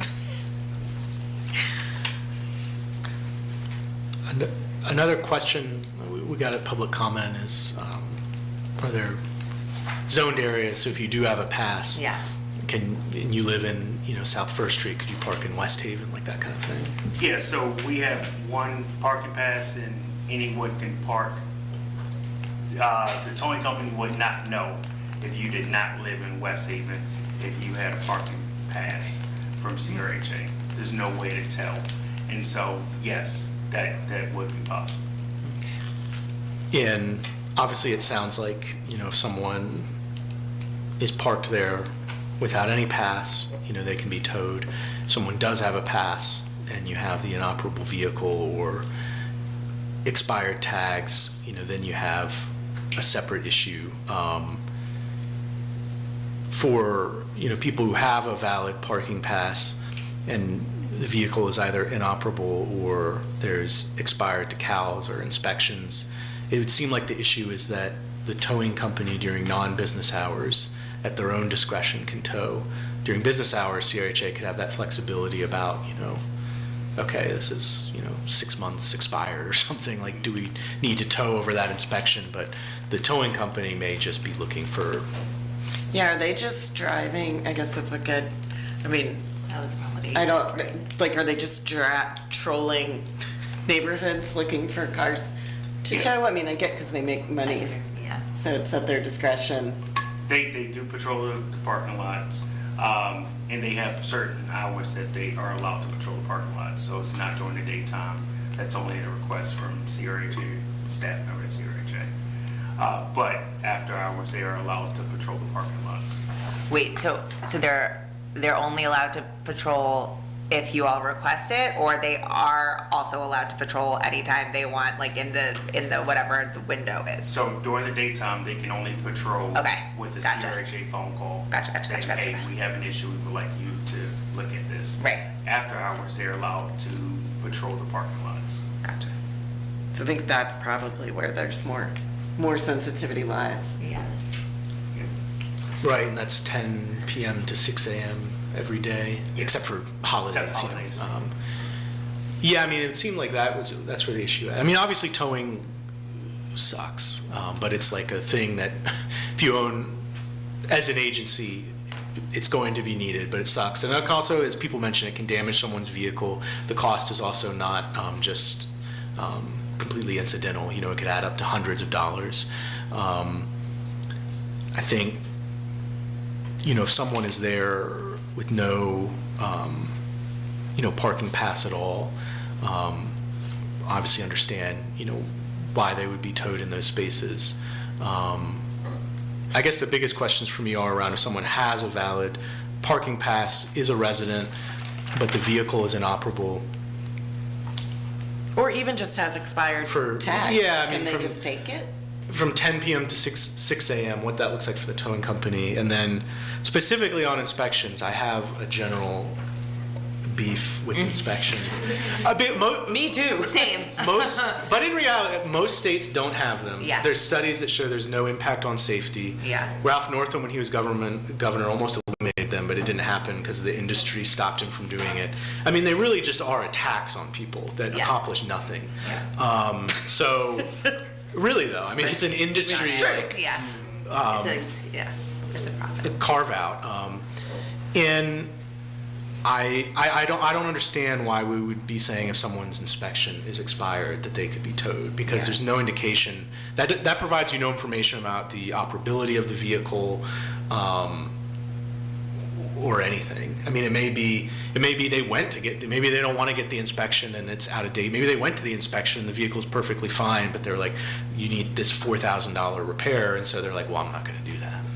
I don't know. That may be why there's a car with an expired inspection sitting in my driveway that my dog broke. Yeah, but somebody can pay for that. But the car's fine. Like, Yeah. she's in, so, yeah. Anyway, we don't need to. So we currently do have that CRJ will provide a written notice at least 72 hours in advance of towing any inoperable vehicle that is probably displaying resident parking permits or a guest pass.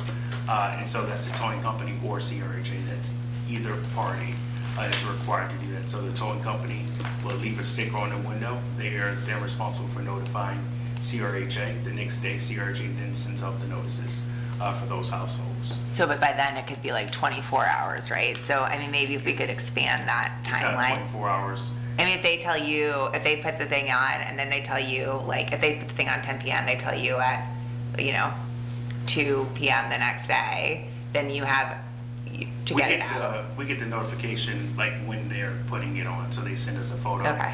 a notification that, hey, this permit was just added to this vehicle, Yeah. the location of that. But so 48 hours is not that long, right? Like, that's pretty short. Well, If they get it the next day, right? mm-hmm. That's 48 hours, functionally. Okay. Yes. Any tenant is allowed to request an extension. So 72 hours is what we have in the policy. Tenants, if that is not conducive, they're allowed to request an extension. Do they know that? No. Yes. I mean, it's not, maybe we can just make it longer, right? Like, what if we made it a week? Well, I think there's that, but I think, and maybe the point is made, but maybe you just wrote it down. Don't tow away for expired inspection. I don't know. Yeah. But I want to make sure we close that one up. Is that a liability issue? I don't know why it would matter. Delphine, can you tap in?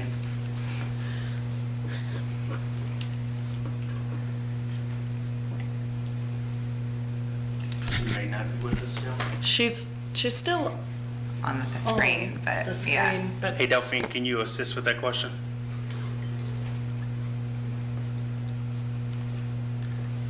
we can. If not, we can. follow up. I'm here, sorry, I had trouble getting off of mute.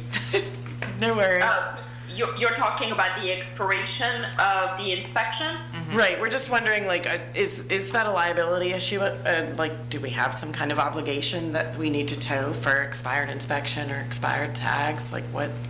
No, you don't have an obligation to tow for that. It's just part of your policy. There's no legal obligation for a housing authority to tow a vehicle that has an expired inspection sticker.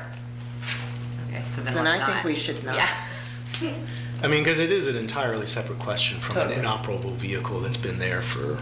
And if it's not a liability issue, then yeah. like, I don't know why we.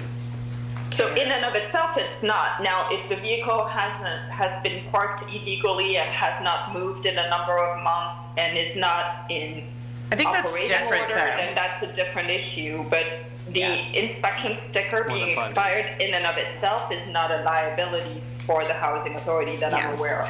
I don't think that actually tells us anything about the operability of the car. No. Okay. What about, is registration the same or is that different?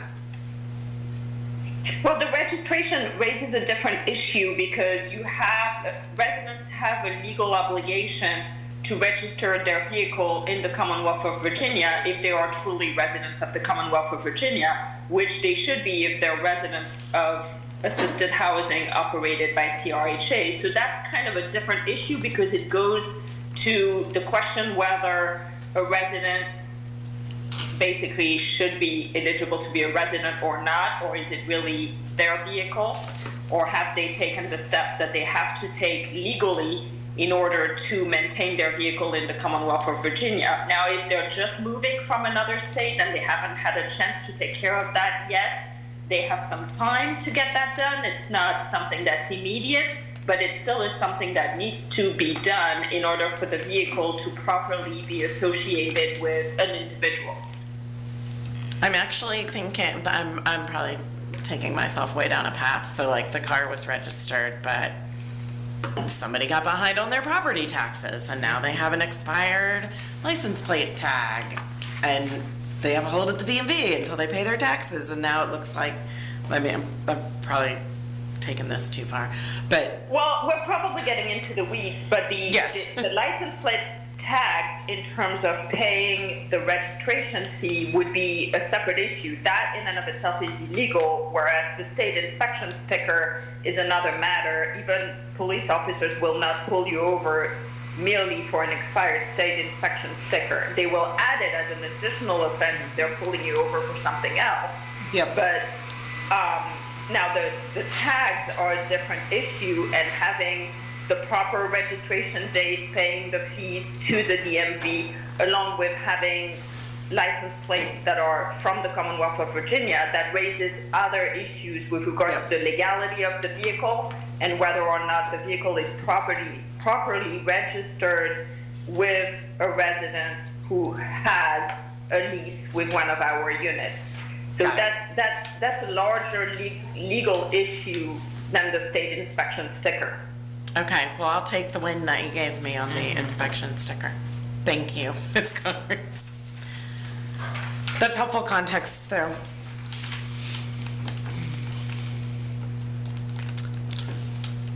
So I think, you know, any notice could have some details about context. I mean, it's not out of the realm that the back of something says details from like 72 to 5 days over to you can do X or Y. Yeah.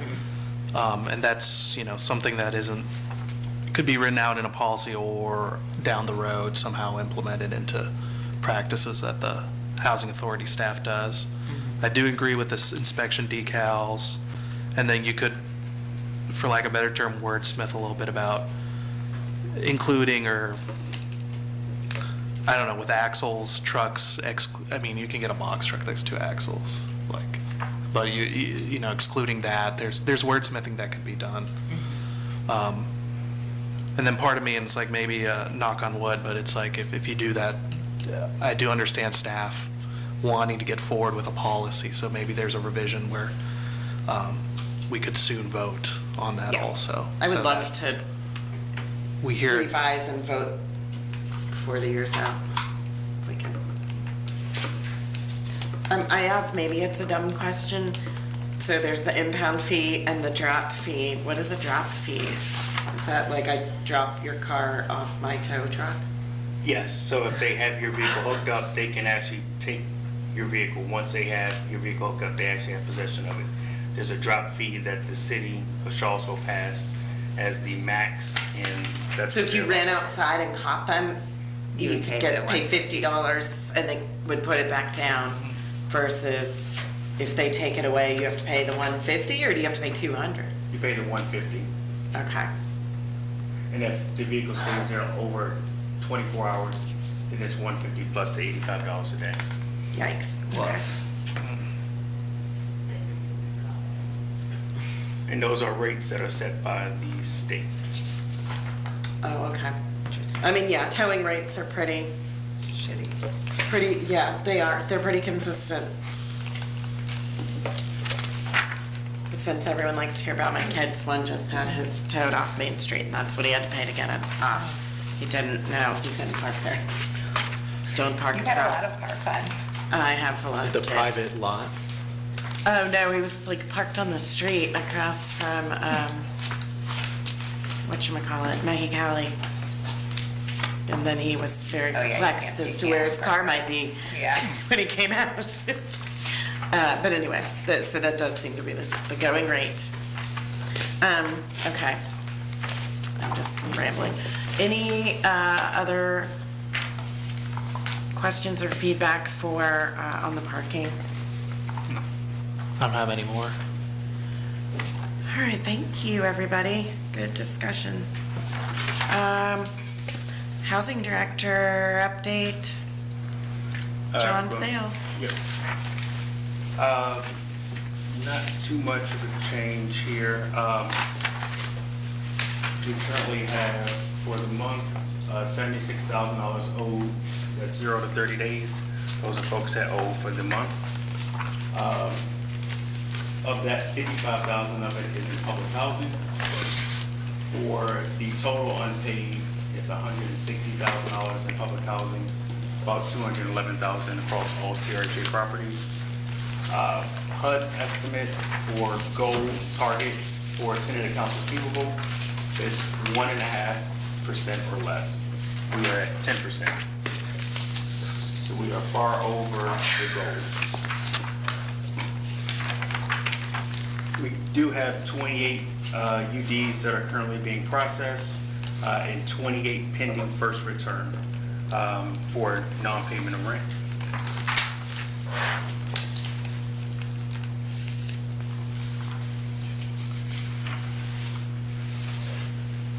I don't think there's any other changes. Staff did go to a couple trainings this month. The ALMA conference, which is for property managers in this Mid-Atlantic region. It was hosted in Richmond, and the governance conference, which was hosted in Roanoke last week. We had staff members at both of those. We are implementing a new sign-in method across the properties and the offices, which will allow us to track visitation and when we're seeing the most visitation in those offices. And I don't think I have anything else. We did have a total of 1,300 visitors between the property manager's office last month alone. And the current eviction pending write-off is about $69,000. Those are from cases of individuals that have already been evicted and we have been awarded possession. Do you have any questions? I know. No. Oh, go ahead. Oh, no, sorry, go ahead. I know we've had multiple work sessions on the topic, but just because it came up in public comment tonight, with CRHA's existing eviction diversion programs, could you just go over what some of what the current protocols are if someone enters into a payment plan, what their minimum monthly payment would be? Because I know, not to say that there's not always room for improvement, but we've had multiple work sessions and there is existing diversion program and policies where CRHA is not just immediately moving to eviction as the first step for an individual if the individual is not involved in something that's a threat to safety, but just payment issues. Yeah, so we created the eviction diversion program, I want to say earlier this year is when we rolled it out. And it allows it to be a resident service coordinator on each site that has a caseload depending on the number of individuals that are at risk for eviction, not just for non-payment of rent. It could be for failing to recertify, failing to report income, incidents on the site, anything that you could get a 2134, you can be referred to in that program. If it's a immediate termination, then you will not be referred in that program. Once an individual is referred, the resident service coordinator reaches out to them to engage with them to figure out what their not only immediate needs are, but what are some of the barriers that they're running into to address that. So it could be childcare, it could be car repairs, it could be, hey, I just need a better job. And so we have individuals that can work with that, training programs that they may be interested in. And depending on what those needs are, the immediate needs are addressed either through repayment agreements. So we don't have a minimum repayment agreement. It's all based upon what the family can afford. And so we have been really lenient with the repayment agreements. We do not engage with repayment agreements after we've already gone to court and we're in court. We constantly send out flyers asking for folks to engage with us on repayment agreements before we get to that step, before we file anything with the court. If folks are unwilling to engage with us, that's when we have no other choice. Because we're calling, we're putting flyers on doors, we're sending out 30-day notice, 5-day notices, 10-day notices, 30-day notices, and a lot of times it's the same families. And so the same families get referred almost every month in the eviction diversion program. And even after they've been assisted and moved out, or maybe they are in good standing at that month, the next month they're then on that list and they're back in the eviction diversion program. We are looking for ways to improve that. In the past, we have asked the city to write a check to cover all tenant account receivables. That's what happened in 2020, that's what happened in 2021, and I believe again in 2022. That does not address the issue because we're carrying a large balance all year long from tenant accounts receivable. Plus now HUD is looking at that assistance as income. And so now it's compounding. So the assistance that an organization gives is now considered income. And so if they're constantly getting that assistance and we can see it on the ledger, then that creates another issue. And so we created this program to try to find folks in organizations that could work with us to address like the real issues. So we have a lot of folks who are getting daily pay. And so that's the pay as you earn, you're getting paid directly. So there's a company that will give you a portion of your check before you see your check. But that means you have already hedged your future earnings. But your future earnings are needed for your future costs. And so you have a lot of families who aren't seeing any of the rent money that they should be receiving because they're getting daily pays, and the daily pay is taking a large portion of their money before they ever see it. And so it's not even just a resident problem. I mean, I have employees that do it, and it's an educational thing. And daily pay is the new payday loans. And so we are adjusting to that. I will say the issue is not small. We have over about half of our families that are at risk of eviction. I've been saying that number, about half of our families, for like the last 2 years now, because constantly we have about the same amount that don't pay the rent. We are estimated to receive, or we're budgeted to receive about $1 million in rent from tenants. Well, already with still 4 months to go, we're already at $160,000. So we're already over 10% of what we plan on budgeting and charging for the year. So we still have December, January, February, and March to go, and we're already at $160,000. We're averaging $55,000 a month. So we're going to add another $210,000 on that. $220,000 on that within the next four months. So it's going to put us at $280,000. And actually, it typically gets worse as we go through the year because you're getting around holiday season. So folks typically pay even less. And so that number is a real number, and it costs jobs. Like not getting rent collected will be a job at some point. And that's kind of sort of where we are. And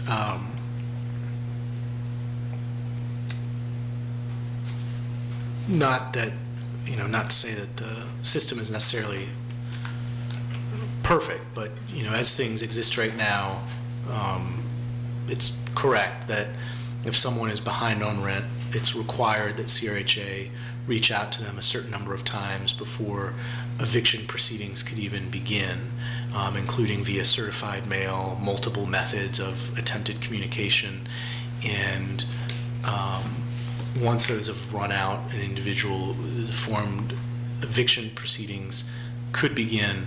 Still at that point, they could enter into a payment plan, correct? In that payment plan, depending on their situation, could be, $20 a month. But eviction only begins after a minimum number of contacts to get on that payment plan, not requiring that it's all paid up front, and no response has been had over multiple communications, again, including by certified mail, multiple communication methods. Which is not to say that the system is perfect. I think probably the big failure point is just that there's not enough staff capacity for those on-site resident services employees to handle that full caseload as intensively for each individual as would be ideal, along with all the other work they have to do. But the system is not, someone behind. CRHA is entering into eviction without offering a payment plan, and then also individuals may have already tapped out on these resources, but there is an attempt to connect them with resources for, the Pathways Fund, other things that could pay for emergency one-time expenses. Again, for some individuals that may have tapped out on that source of money, I fully understand that that is not, this perfect answer, but anyway. I think just because it came up in context, in public comment, I think the context is always important. Yeah, I will say we are running into the lifetime limits a lot, where a lot of folks are tapped out because it's not just looking at housing. It's looking at whether you got vehicle assistance or childcare assistance, or it's looking at everything that you receive from a lot of organizations that folks are getting tapped out. And then you have some groups that are combining. They're like combining their sources. So like a few churches that used to give individually are now in a consortium. And so now you have even less folks to tap into because now you're tapping that one that's tracking for all of the churches. And so it's a lot more difficult now than it was last year, 2 years ago, 3 years ago. And so it is a challenge. I have a couple questions, I think mostly because I'm relatively new. But one is that, okay, so we've been talking about the nonprofit. Is that something that would be able to help with this down the line, potentially? Yes, I will say we've done this type of work without having a nonprofit. So right. CACF covered rents in 2020. Like I said, the city provided assistance in 2021 and I believe 2022 in the tune of $230,000 and $240,000 to wipe all public housing rent balances. So yes, but I will say a lot of folks are not going in this direction of providing assistance. They're looking at other means, but we have tapped in the past some foundations. And again, forgive my ignorance, but what was the decision-making factor in terms of saying that once court proceedings had begun, you could not enter a repayment agreement? Because we've already obligated financial, we've paid lawyers, we're already in, we've contacted the family, multiple attempts, we're now 6 to 8 months in most cases, and the balance is only continuing to build. HUD looks at us as having a goal of 1.5%. You're never going to get to that goal if you constantly go 8, 10 months, 12 months, 6 months. The court process already takes about 2 months to go through. And so that is the reason. I mean, it's trying to reduce that big liability that you have. $200,000 is like 3 jobs, 3 positions. Right. Okay. I just think, obviously, given everything is increasingly difficult, it seems like it seems like something to maybe think about. Given how vulnerable our tenant populations are and how tough everything is right now financially for everyone. But yeah, again, I wasn't here in terms of when this was being envisioned. And then how many families, like you said, it started this year, 2025, the eviction diversion program. So how are we measuring its success? We're looking at the number of families we serve and how many we can prevent from being evicted. Is that over because if you said some families are running into their limits, does that mean they're ultimately going to be evicted? So we can't count them as a success, that kind of, right? Some families are running into the limits, but doesn't mean they're being evicted. There's payment plans that folks can enter into, and they're not requiring, we're not requiring large repayment. Yeah, no, I just was trying to understand, what does it mean to run into your limit? Running into your limits is really around the programs that we tap into to get help with their rent. And so those programs impose limits on like the number of times or the amount of money you could get for rent or for rent and a car and childcare and like Healthcare the or whole, whatever, the whole gamut of things. And so we don't have a limit. They have, in that case, they have a limit. Okay, so we don't have like an internal limit for families on how much they can receive? No. No. Okay. I will say, if they are consistently receiving it, it becomes income. Yeah. And so then we add it. Yeah. So like if a family, we look back and they've consistently received rental assistance, then that becomes income, annual income that we calculate. And do they know that? Yes, we inform them when we do it. Okay. We And that's have a been HUD informing- requirement. Yeah, I mean, I It is a understand HUD that. requirement. Yeah. And so we have been informing residents, so we'll look at the ledger. I will say it has not been that many families. Okay. But we also haven't been fully enforcing it as much. Right. Because so many folks have been tapping into them. I mean, you would have, like I said, about 100 families additionally that you would have to do income changes on because they're constantly tapping these sources. I would just say, I mean, we've discussed it at multiple work sessions, and it's a very important topic. I think it will just always continue to come up. But the way I look at it is, there's one big question: is should CRHA evict? Period. And if there is an agreement that CRHA, nobody would want to do that, but if there's an agreement that, unfortunately, that's a reality of running a housing agency, is sometimes eviction is necessary as a mechanism that exists. If there's agreement there, what's going on? And I don't want to paint with a broad brush because everyone's story is different, but I think if someone has gone multiple months without paying rent, and over a period of months CRHA has reached out and said, hey, if you can get on a payment plan, we won't move to eviction. We can target that payment plan at a low level based on what your ability to pay is. We're also able to try to work with you on, is the barrier needing to increase income in terms of dealing with the long-term issue. And if after months of that there's just no response, I think the real need may be almost kind of like a social work level, where there are people with addiction or mental illness, or who are elderly and in a position where maybe someone is not telling them the full story about how finances are being taken care of, and that a lot of that may be the stories, and and maybe that's the level where the most important intervention would be. Because again, I mean you are talking about a landlord where you cannot pay rent for months and is saying, we're still not going to evict you if you enter a payment plan, and weeks and months that level of contact is doing that. I mean, that, again, it's not a perfect system, but it's not. Yeah, I'm just trying to I just wasn't here when you No, yeah, I'm created not it, trying to. so I'm just trying to understand. I'm not trying to be Yeah, negative yeah, at all, but. yeah. No, I literally just am trying to understand. I think it's also worthwhile, like, sharing that strategic planning we did like a year and a half ago, because we started talking about like principles we wanted here, and Yeah. we started butting up against like those larger issues of like what can we even do now or in like just near future, and then we start butting into like real like systemic issues, like societal issues would actually be like the right way, and like where do we sit as an entity there. But specifically to the eviction diversion program, I know Kathleen had put together a whole presentation Yeah, for that was us. my first meeting. Oh, okay. All right. So you have Threw seen you in the it. deep I was end. going to ask her to resend it. Yeah. Okay. We could probably talk about eviction all night long. But anything else we want to touch on tonight?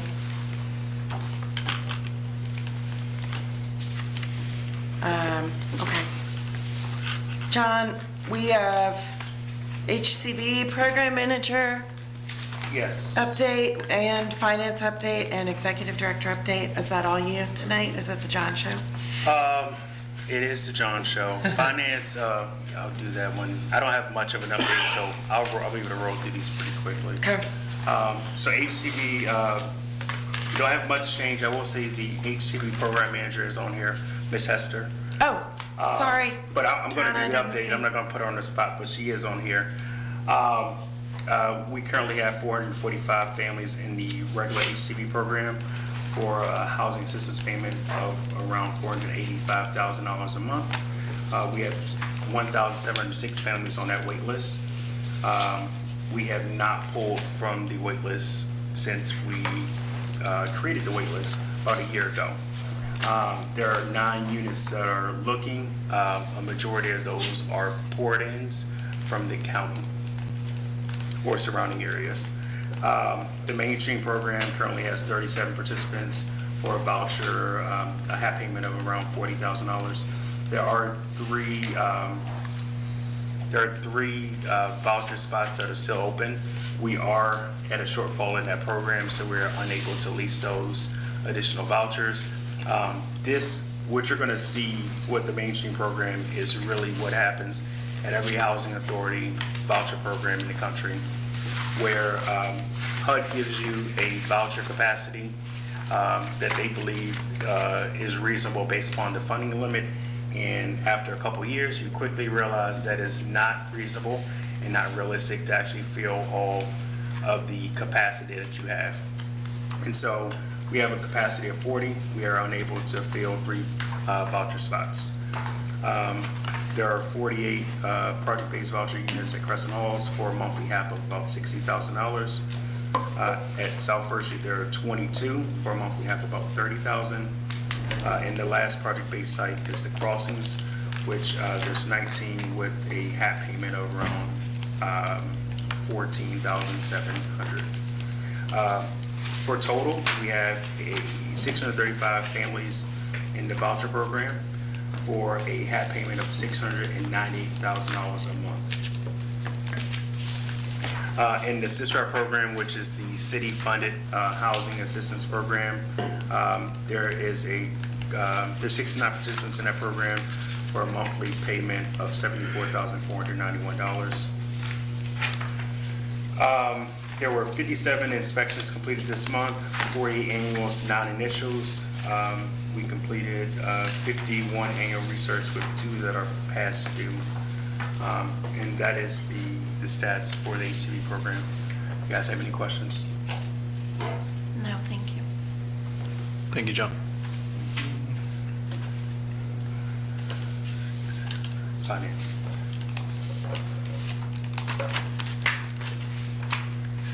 So we don't have much in finance. We have our auditor that's going to be here I believe it's the 2nd week of January. They'll be taking a look at our finance, and they'll be looking specifically at the public housing program this year. Last year, they did the HCV program, which cleared all findings. So we had a clean audit last year. And so we're looking to continue with that streak this year with the public housing program and finance. And so we're preparing for that. We are also, we've had a number of fraudulent checks intercepted using the post office box on the downtown mall. And so we've enrolled in daily Procure Pay, which allows us, NetPay, I'm sorry, which allows us to enter all pending checks into our banking system, and it will automatically flag any check that is not in that registrar. And so it is a way to eliminate this check fraud issue, but it's very timely. And landlords who, let's say their check gets missed, or because we're running it through a scanner, their check gets missed or is like entered in the system, that landlord is unable to cash that check. And so we've run into that recently, and so we are this month sending out a flyer to get as many of our landlords signed up for ACH payments as possible. And so we'll have a landlord checklist for how a landlord will get signed up for the program, so they can start receiving ACH rent payments. They can communicate with the HCV staff through the portal. They can also look up their tenant information. So once a tenant gets a recertification or recertification or interim, their rent could increase or decrease. The landlord will be able to see that information in that system going forward, so then they could correct their ledger in their billing based upon those changes. And so we're rolling that out. We did a test this month, and we had some landlords, CRHA signed up, and so we were able to to get in there and we're able to see all of our tenants. And so we're rolling it out to everyone this month with the goal to try to have as many of our landlords signed up by March 1st. So then we roll into April 1, our budget year, with hopefully almost all of our landlords in ACH. Save some money on checks, save some money on stamps. We send a lot of mail out a month. Welcome to 2025. We're trying.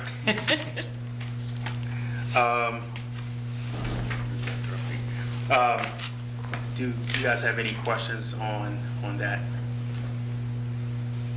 Okay, the executive director update. Bridget and I met for our 221s, and so we're going to be doing some revisions to the agenda to include more department updates. And so we're going over what's happening in each department on a high level.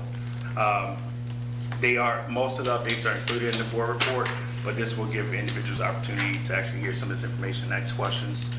I will point folks to the redevelopment report in the resident service report, because it talks a lot about some of the things that we are tackling, especially when it comes to eviction diversion, and then some of the challenges that we're facing on the sites and what we're doing and what programs are offered.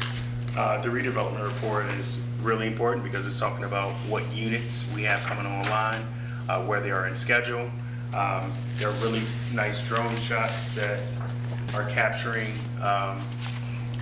this historic project and the progress that's being made at South First Street.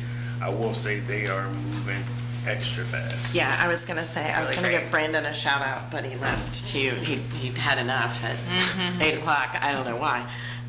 But if y'all have time, I don't know how they're moving so fast, but you should go drive down South First Street, because literally there'll be like another building Every day. I from drive week, by it one week almost to the every next. day. It's crazy. So definitely, like the drone shots are great, and Brandon uses them in the redevelopment meetings every month. But like, they are moving crazy fast for all the like. I feel like we were like in slow-mo for so long, and now it just feels like lightning fast. So yay, builders at South First Street. And they're doing a good job digging that hole at 6th Street. They've really been digging that hole for a while. They've been digging that hole. I mean, you can see the progress holes. They've been digging that hole for. And it's going to be some amazing parking down in that hole that they've been digging, and then more barricades come up around it.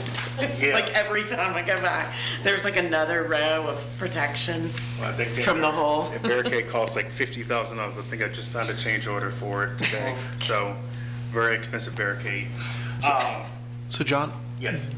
Are you comfortable with the timetable? I know there was a delay out of your hands at the front end with, I mean, they're moving fast. Oh, yeah. South First Street is going to be fine. 6th Street is where we're going to have the delay. Okay. They're about a month and a half time, I would say. Okay. Let's see what else we have. The government shutdown has ended, of course. We are still looking at the impact, both short-term and long-term on that, as well as the impact, I'm going to say it again, the impact on not collecting rent. I will say CRHA had some layoffs, reduction in the workforce, and this is part of the problem. And so we laid off 3 employees this month alone, and it's not because the government shut down. Our money was not impacted with the government shutdown. What is impacted is folks not paying their rent. CRHA and HUD anticipates every year that CRHA is going to collect this certain amount in rent. HUD actually puts it on their formula to determine how much we get in operating money. So if HUD expects us to collect $1 million and we collect $600,000, HUD isn't giving us a difference. That difference is just lost. And so we have to get to a point where we're actually collecting what we are billing.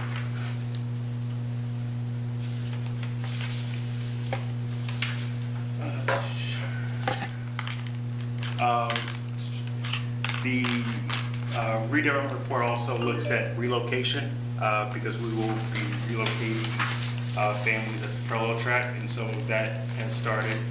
Ms. Taylor has a very detailed report in here that goes over what we're doing with LEAP, the Local Energy Alliance Program. There was a partnership with LEAP and CRHA to look at all of our dogwood homes to make sure that they're weatherized, they're receiving some energy efficiency, some gas improvements, and so we are finishing up that work currently, and we'll be looking to see what other projects we can undertake with LEAP in this upcoming year.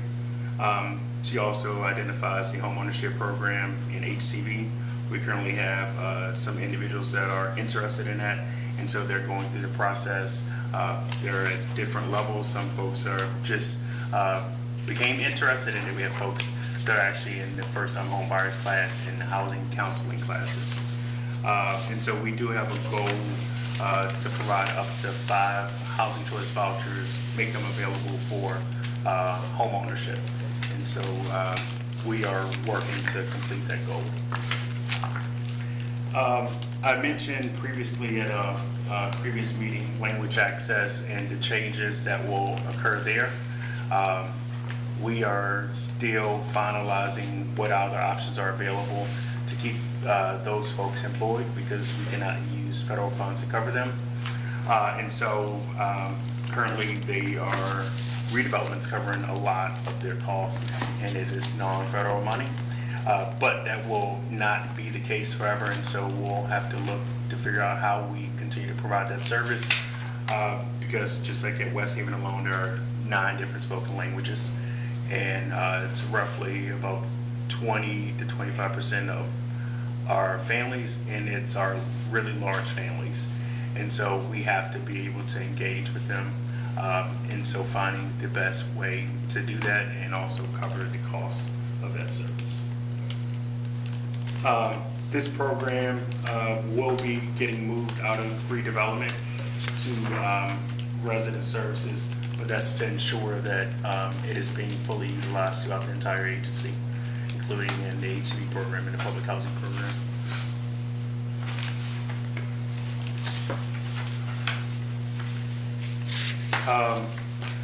And also in that same report, you can find the minutes from the redevelopment committee and notes from that meeting. And I think that is all I have. This is all I have.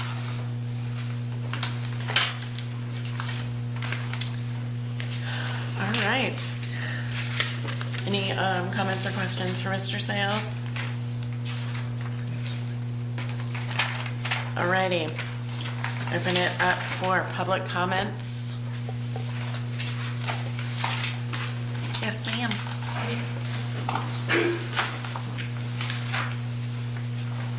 Again, my name is Terry Tyree. I'm a resident at South First Street. I didn't know if I had to do that again. But and an intern at FAR in Virginia organizing. So just listening to everything that was talked about, I'm glad that you all decided to revise or review the parking policy, because we just now, as an intern at FAR, reviewed it today. And I just wanted to say, a lot of the policy reviews or notices, I just cannot imagine somebody who's been evicted being unwilling to enter a payment plan, especially if it's only $10 or $20 or whatever it may be, very low. I don't, and especially after multiple notices, I don't see how that is possible. But I hear what you're saying. But again, being a resident that has been affected by your contradictions, and I just don't trust anything that has been said as far as you all reached out to residents multiple times, and you all made residents aware about the eviction diversion program. I just went over my lease with the interns and noticed that in the lease it stated you know, you could possibly contribute like volunteer service or community hours to pay your rent or something like that and sign the lease. But I'm pretty sure not everybody knows that or have went over it with you or sitting with their property managers at least at signing. I feel like you got a pretty good team that helps you cover your tracks, Mr. Sales, as far as you say one thing and do something else. In regards to my reasonable accommodation, I would also, again, like to ask you all, can you please request a written explanation from CRHA or Mr. Sales or Ms. Banks regarding the contradictory statements about available units? I don't want to be forgotten about. I don't. I'm helping the community. I'm out here. I'm doing the footwork. Again, my name is Terry Tyree. I don't want to be forgotten about. And it's been a whole month. I have 3 kids, a 4-year-old, a 2-year-old, and a 1-year-old. I can't carry them up and down 3 flights of steps every day. I now have a hamstring strain. Since my appointment of finding out that I needed an ACL reconstruction, and I have a torn lateral meniscus and a torn medial meniscus.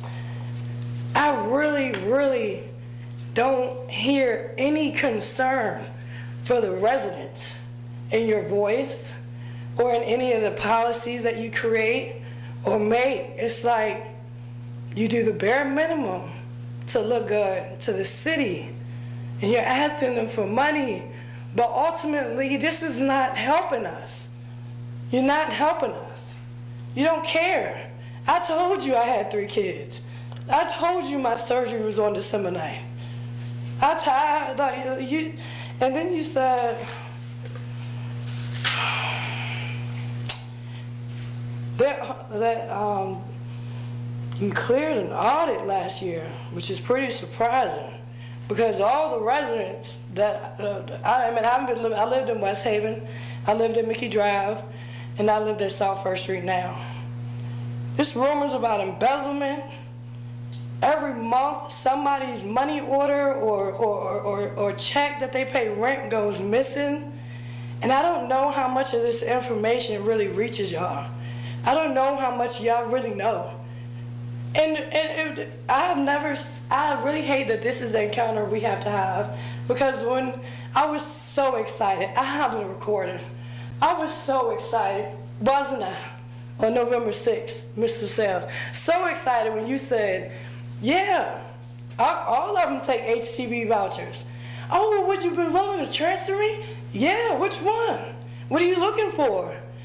A 2 or 3. Do you have anything in the range of 1845? And you paused for a minute and 30 seconds, which made me either think you were searching in your notes or the computer to see what was available or whatever. But ultimately, double check the facts. Double check that he's saying, oh yes, we've reached out to the residents multiple times. Get the proof, get the notices, make sure. Because at this point, I mean, even just now, you all asked him, does the residents know? I don't know if it was about the eviction version or something in the parking thing, but me and another resident here said no, and he said yes. Are you a resident? How do you know they know? Nobody receives responses from the emails. I do, which is pretty surprising. I appreciate it. Probably won't anymore after today. But nobody receives responses, nothing. Nobody has met you. You're not doing the footwork. FAR is. We are. You're not doing anything to make sure the residents are taken care of until you're put on the spotlight. I'm hoping within a week now I get moved. It's not fair. And with all these changes and money and approvals that you're getting, I don't know how you're doing it. Like I said, I don't know how long you've even been in the position that you're in. And I do not mean to be disrespectful, because I'm hoping to be on the board or mayor one day. So watch it now, because I care about my residents. I care about my community. I care about my people. You forgot where you came from. Thank you. Thank you, Ms. Tyree. Do we have any other public comments? Yeah, sorry. And I'm gonna be real quick, just real fast. I just want y'all to know that, no, for real, I just really want y'all to know that the last time I was here, when I was like saying about my barman and stuff, I just want y'all to know I never got a response. Like when I reached out and asked why or whatever, it was like I said what I said and left me there. I still, till today, have not gotten a response from you, Mrs. Tarana Banks. Still, just so you know, no, nothing, like at all. I wanted to know, why did I have to stay barred? I wanted to know why was I barred, because I wasn't fighting. My bar paper said I was fighting, and a physical fighting is physically putting your hands on someone. None of that happened.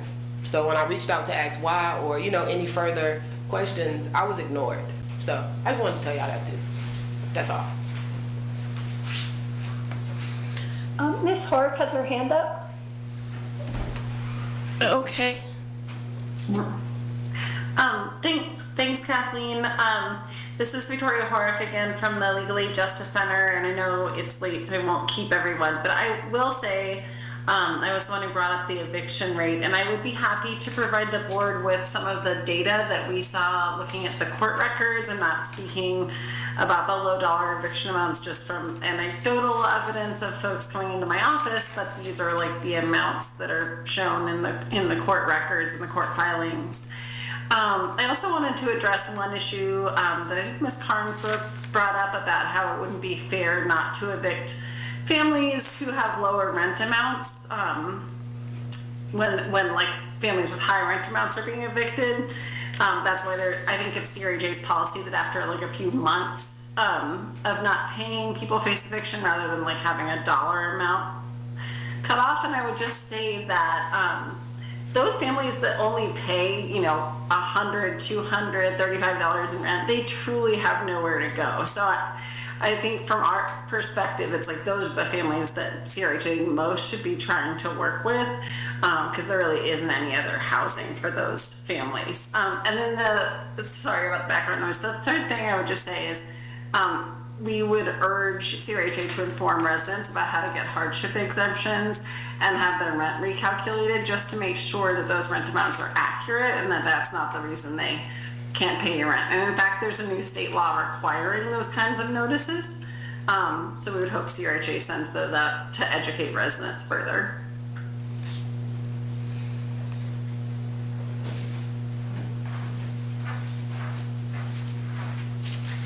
Hi, Emily Dreyfus. Sorry, you didn't call me. Is that okay that I start? Yes, go Okay, for it, thank Emily. you. Sorry, I was making Jumped a in note. knowing it's the end of the Sorry, month. I wasn't ignoring you. Yeah, I appreciate everyone's comments tonight and the fact that you all are spending time having discussions about these difficult issues. I think that there's some lost in translation things happening where a policy might not be clear to the staff, and so what property managers are implementing is not what is maybe being the intent of policies. So the idea of flexibility and meeting people where they are is not always happening. And the issue of no flexibility once something's in court, like that's something that CRHA could tell your lawyer not to do, and create a more responsive system that will help people from becoming homeless.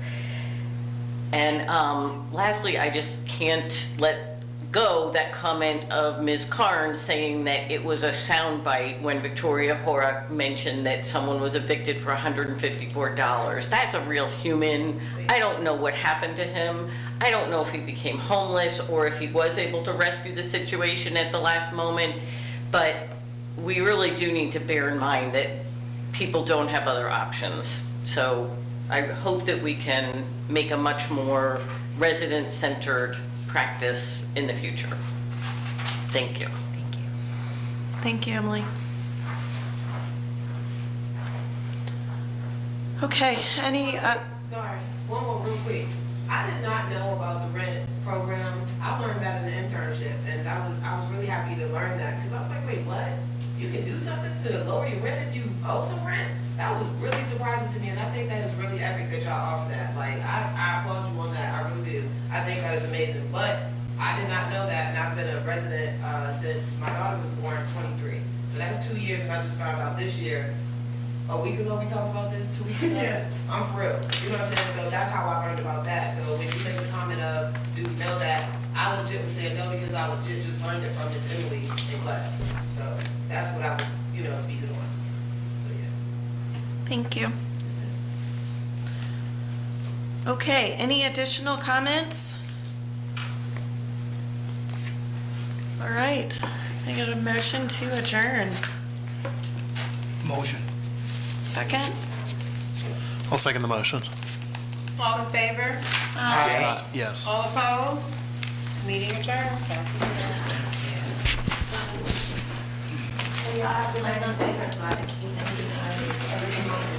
Yes. Break the rules. It makes a whole meeting. Oh, this is that.